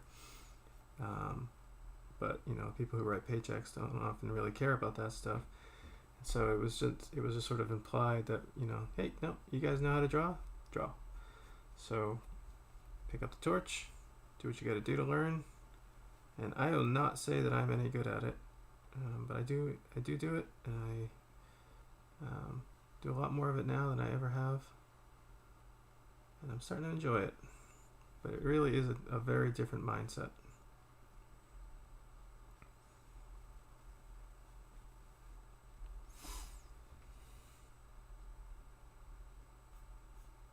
I will not be live streaming. I will not be live streaming environment work anytime soon.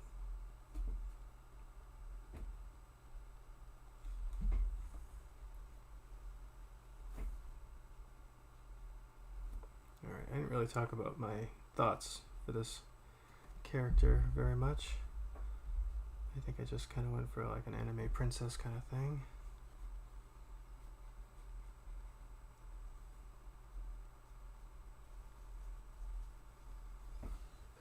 And she doesn't have a ton of internal details, does she? She has some technology. It's okay.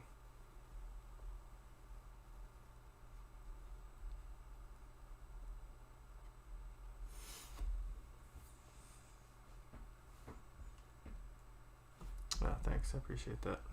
Yeah, I mean, I'm working on it. You see stuff, like some of the French guys, the Studio Geblings guy, crews that put some of those stuff together, and I don't know. There's just so many amazing different kinds of background artists out there, and you get sucked in, and you just want to be a part of it. You want to start taking that stuff on. I'm much more comfortable in sort of like isolated sets versus big landscapes, but I'm trying to branch out a little bit.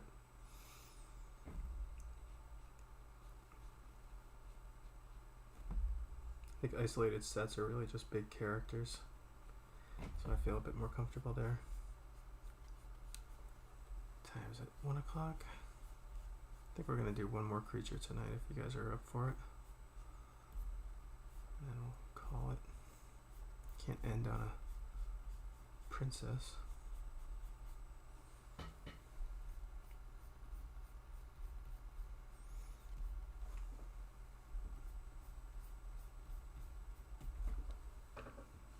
Alright, so turn off her rough. Figure out what she's missing.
that's gonna be the girl next door meets anime princess for tonight. Oh, we're running out of space. Okay, I'll have to spread these guys out a little.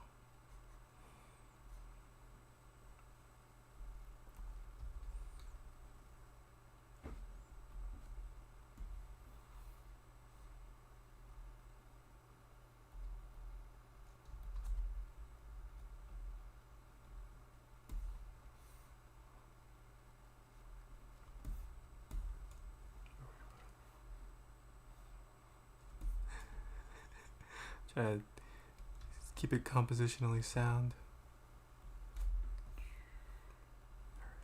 Just work on something small and horizontal at the bottom here. There we go. A little space.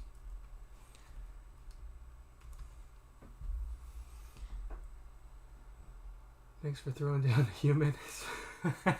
You're welcome. Thanks for the challenge, Alex. Alright, so do one more little thing here. I see an element of street art to your work sometimes. Is that something you grew up with? I grew up a skater. So that was sort of my street art stuff. I grew up going to Boston a lot. Loved the graffiti. Never did a lot of tagging or graffiti myself. My mom got me an airbrush when I was in middle school, and I went to town on our basement, and she didn't find it till like a year later. I just like completely covered it. I was really fascinated with it, but never really was legit tagger or sprayer. But the line weight, the line weight was really important to me to like practice that. And I think in a lot of my my early years, I was really focused on that world. And I think about all the things that influenced me that were not directly art, and well, they were art, but it wasn't that they were just art to begin with. To me, I think about all the skate graphics. I think about illustrations on remote control car boxes, and I'm just making a shape that fills this area right here. I don't know what it's going to be yet.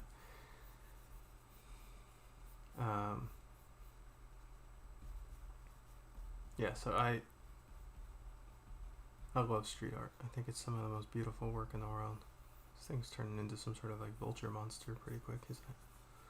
Let's see what we do here. We're gonna end up doing like a little dinosaur thing.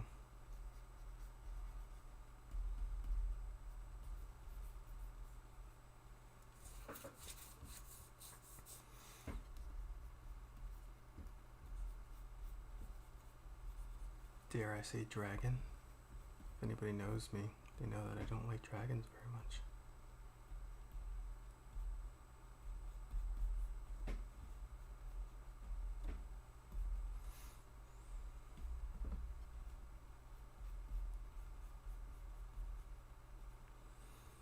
Maybe we'll do like a round-toothed thing here. Let's see, what do we got to?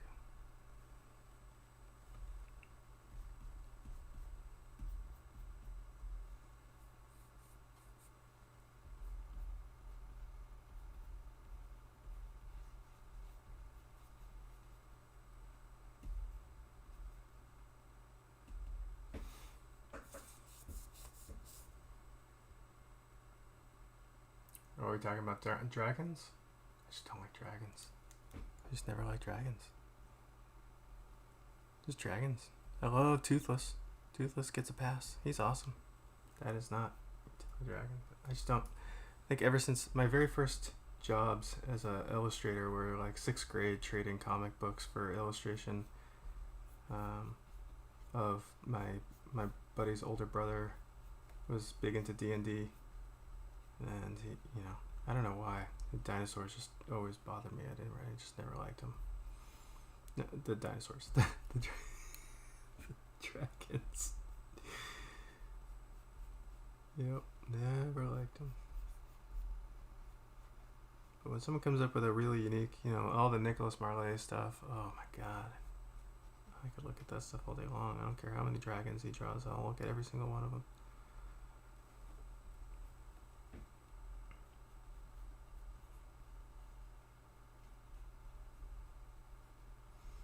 Just kind of throwing down some kind of traditional horn shapes and things. Yep, this thing is turning out to be a dragon. Sure. Alright, let's mess with it a little bit. Let's put a little crater on his nose where smoke comes out. A volcano head.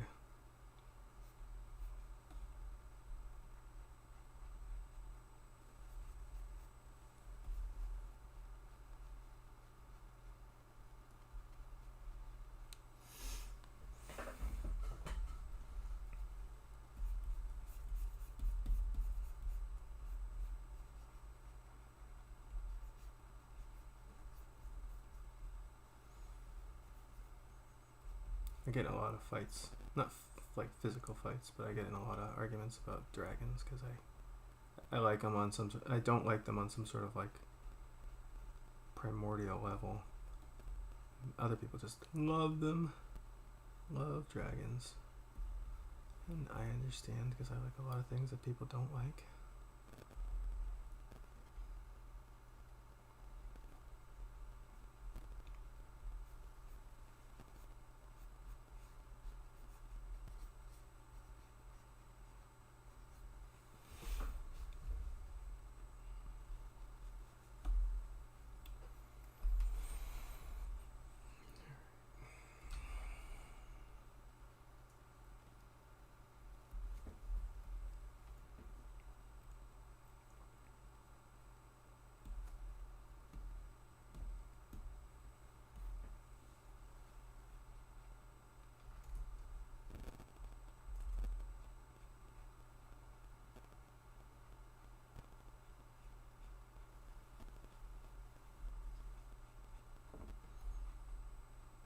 So I'll see if we can find some interesting internal details on this guy to kind of...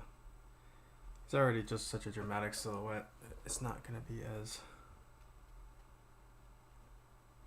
dramatic. I think we can do it.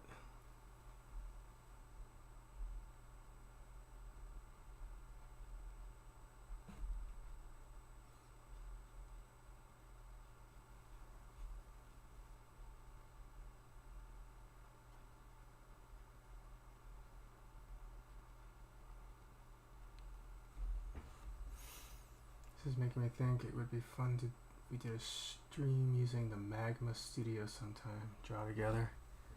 Yeah, I never get to try that.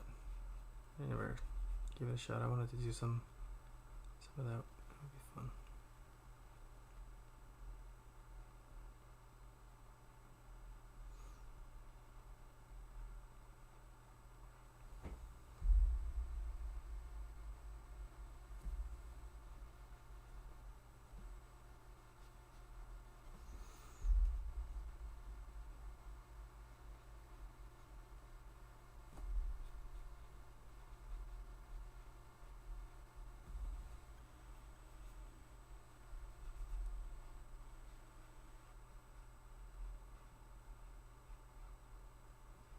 One thing that's funny is I love crocodiles. I love that they have some teeth that go up,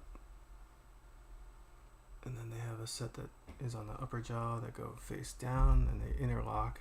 These really cool little like trap jaws. So I'm gonna work some of that in. I think you guys have probably seen me pull this one off a little bit before.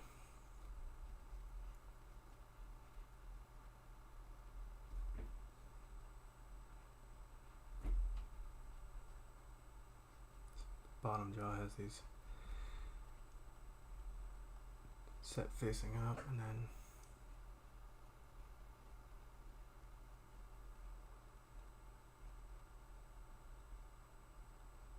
some facing down from the upper jaw. Just keep reversing that. I don't know, it has this really cool look to it. Mother Nature, am I right?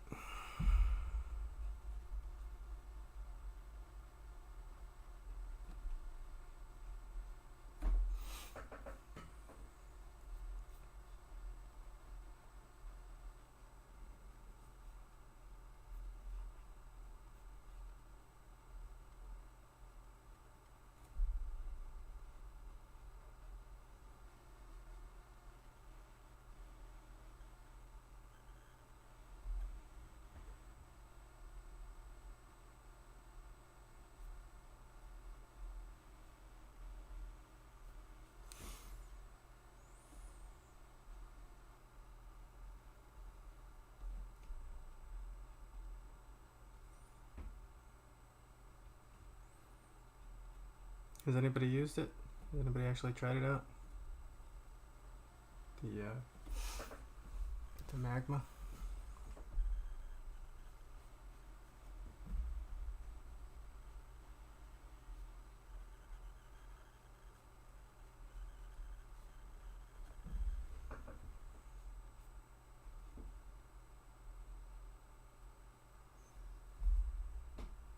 Yeah. What do you do to get started? You just log in? Have to set some account up or anything like that?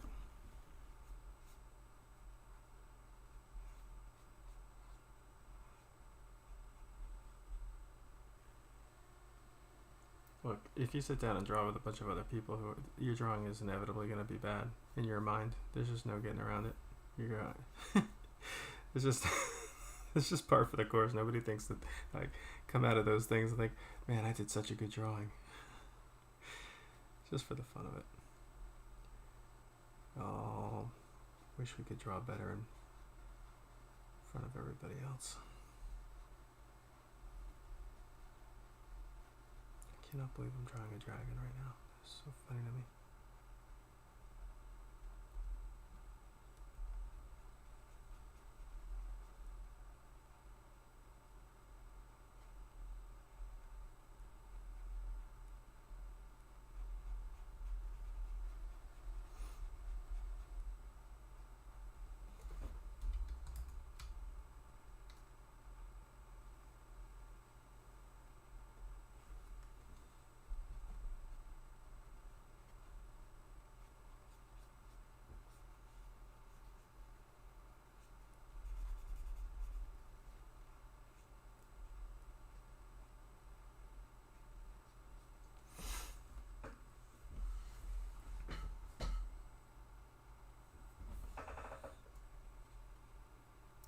People drawing all at once.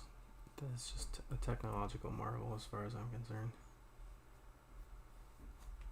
That's crazy.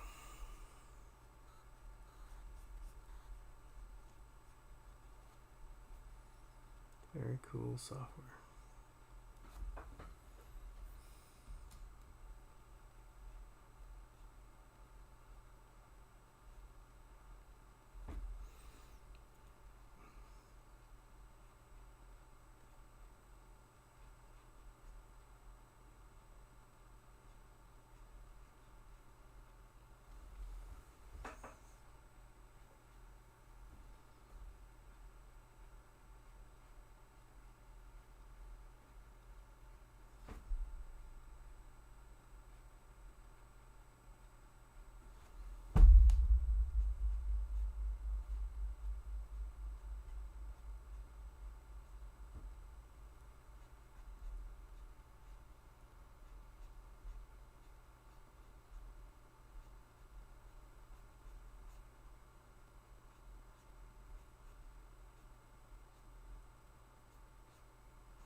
I think it's funny that I can't talk and do this thing at the same time because I don't draw dragons so much. I'm just concentrating, trying to draw a dragon. Sorry to go kind of mute on you guys.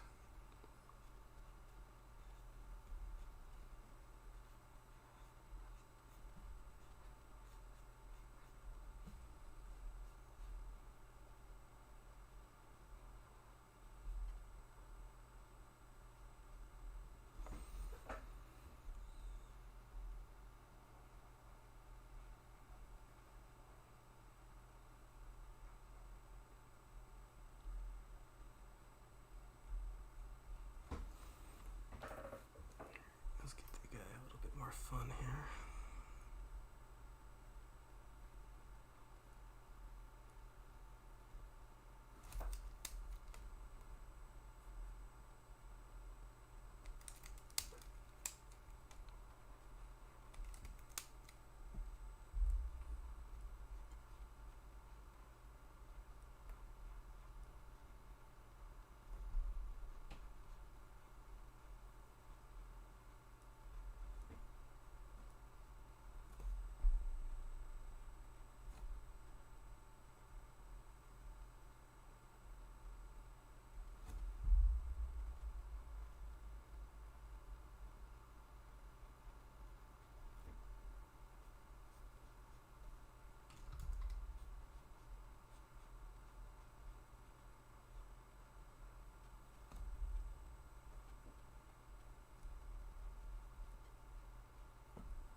a little bit cleanup on this thing, and then I think that is going to be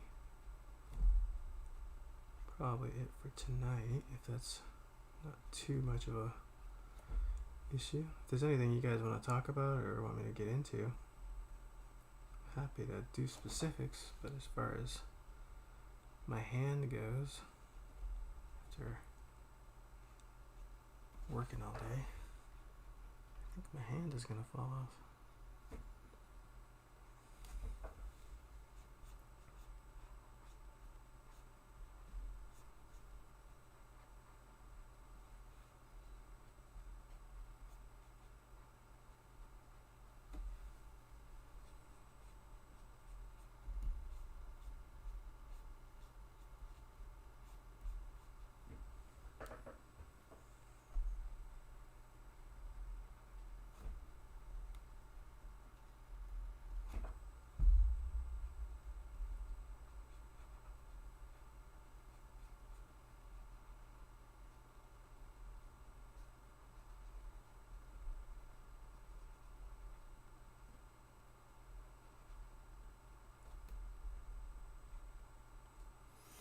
Anybody have any questions for me for this week before we kind of wrap this up?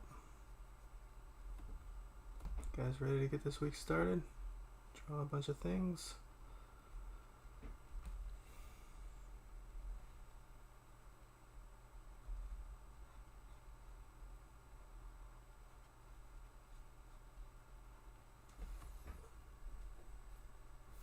Good, I'm glad you guys are liking it. Definitely like to warm up my week this way as well.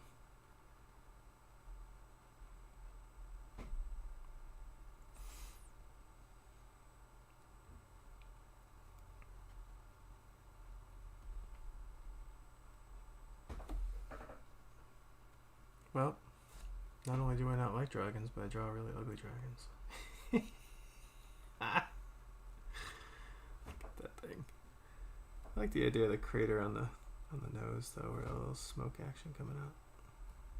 If I was going to revisit this thing, that's what I would work on. I would find a way to get that shape to really work.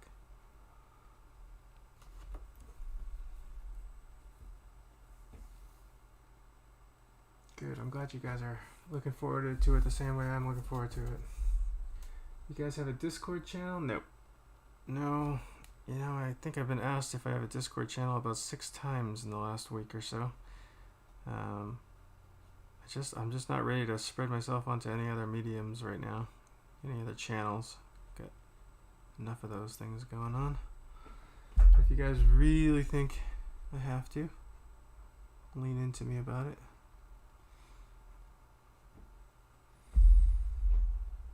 Thanks for coming out for the first time, Steven. I really appreciate you coming out. It's awesome.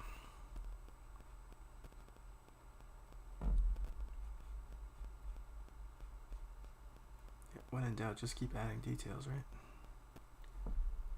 Noodle away.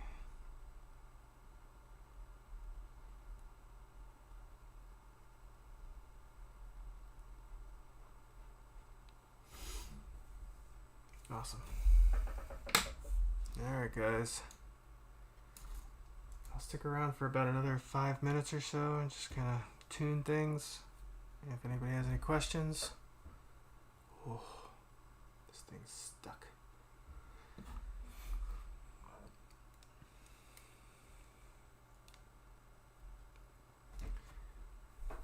Thank you, Josh. Really appreciate it. Walter, thank you very much. TJ, Ash, thank you very much.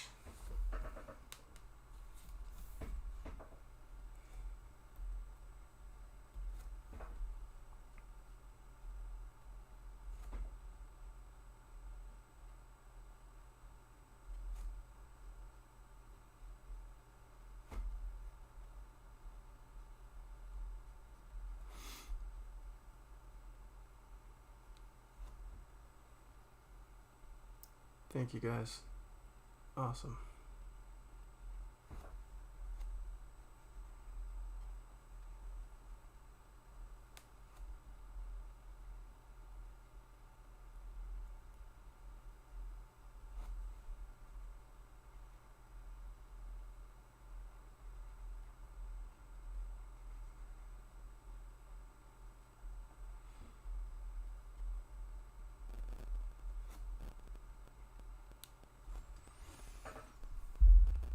What's next week's topic? I don't know.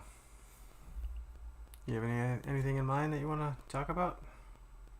Anything that you guys are focusing on that's bugging you that you want to use as like an art therapy session or something? Or is there any topics that from the kind of like world and work that I am coming from that would be helpful for you guys to for me to talk about? So I definitely want to come out and hang out with you guys. That's my part. But if there's something that I know how to do that you guys can get out of me, let me know. How to render different materials. Let me write some of these down, because that's a good one.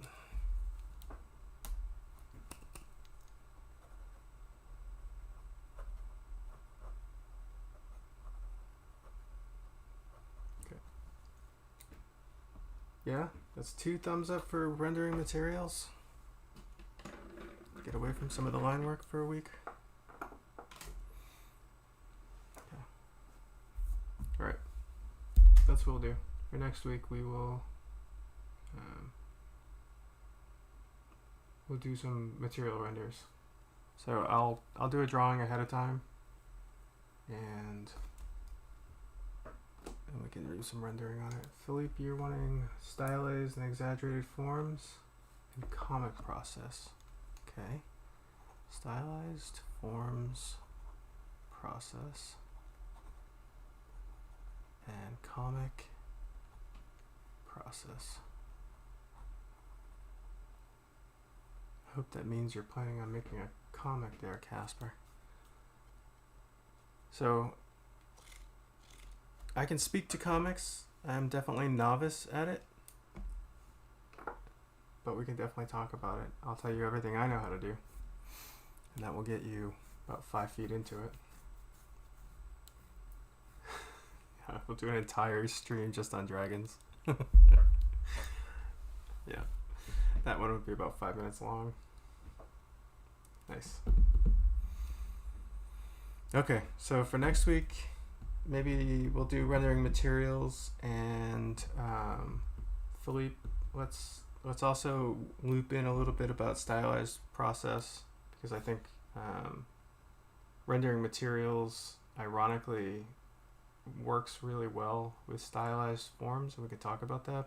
And then I think I want to do a whole other stream on like how to exaggerate forms, like how to find those balances, how to push shapes and things like that. We've talked about it a little bit with the silhouettes and things like that, but we'll just get into it. Just keep getting into it until everybody's having an easier time with it, or is just starting to get more comfortable with it. I don't think it's a one and done kind of conversation with a lot of this stuff. I think it's like you try something, you glint little bits of information from, each time we talk about it. And I know that's the way I work. It's like, I'm looking for a new process, new part of my techniques, and I'll get a small amount out of a bigger conversation, and that's all I can really focus on. And then I go back and have more conversations, and then I start to really gain a better understanding of that stuff. So maybe that's what we need to keep doing, is just kind of revisiting different topics at different times as we start to kind of progress.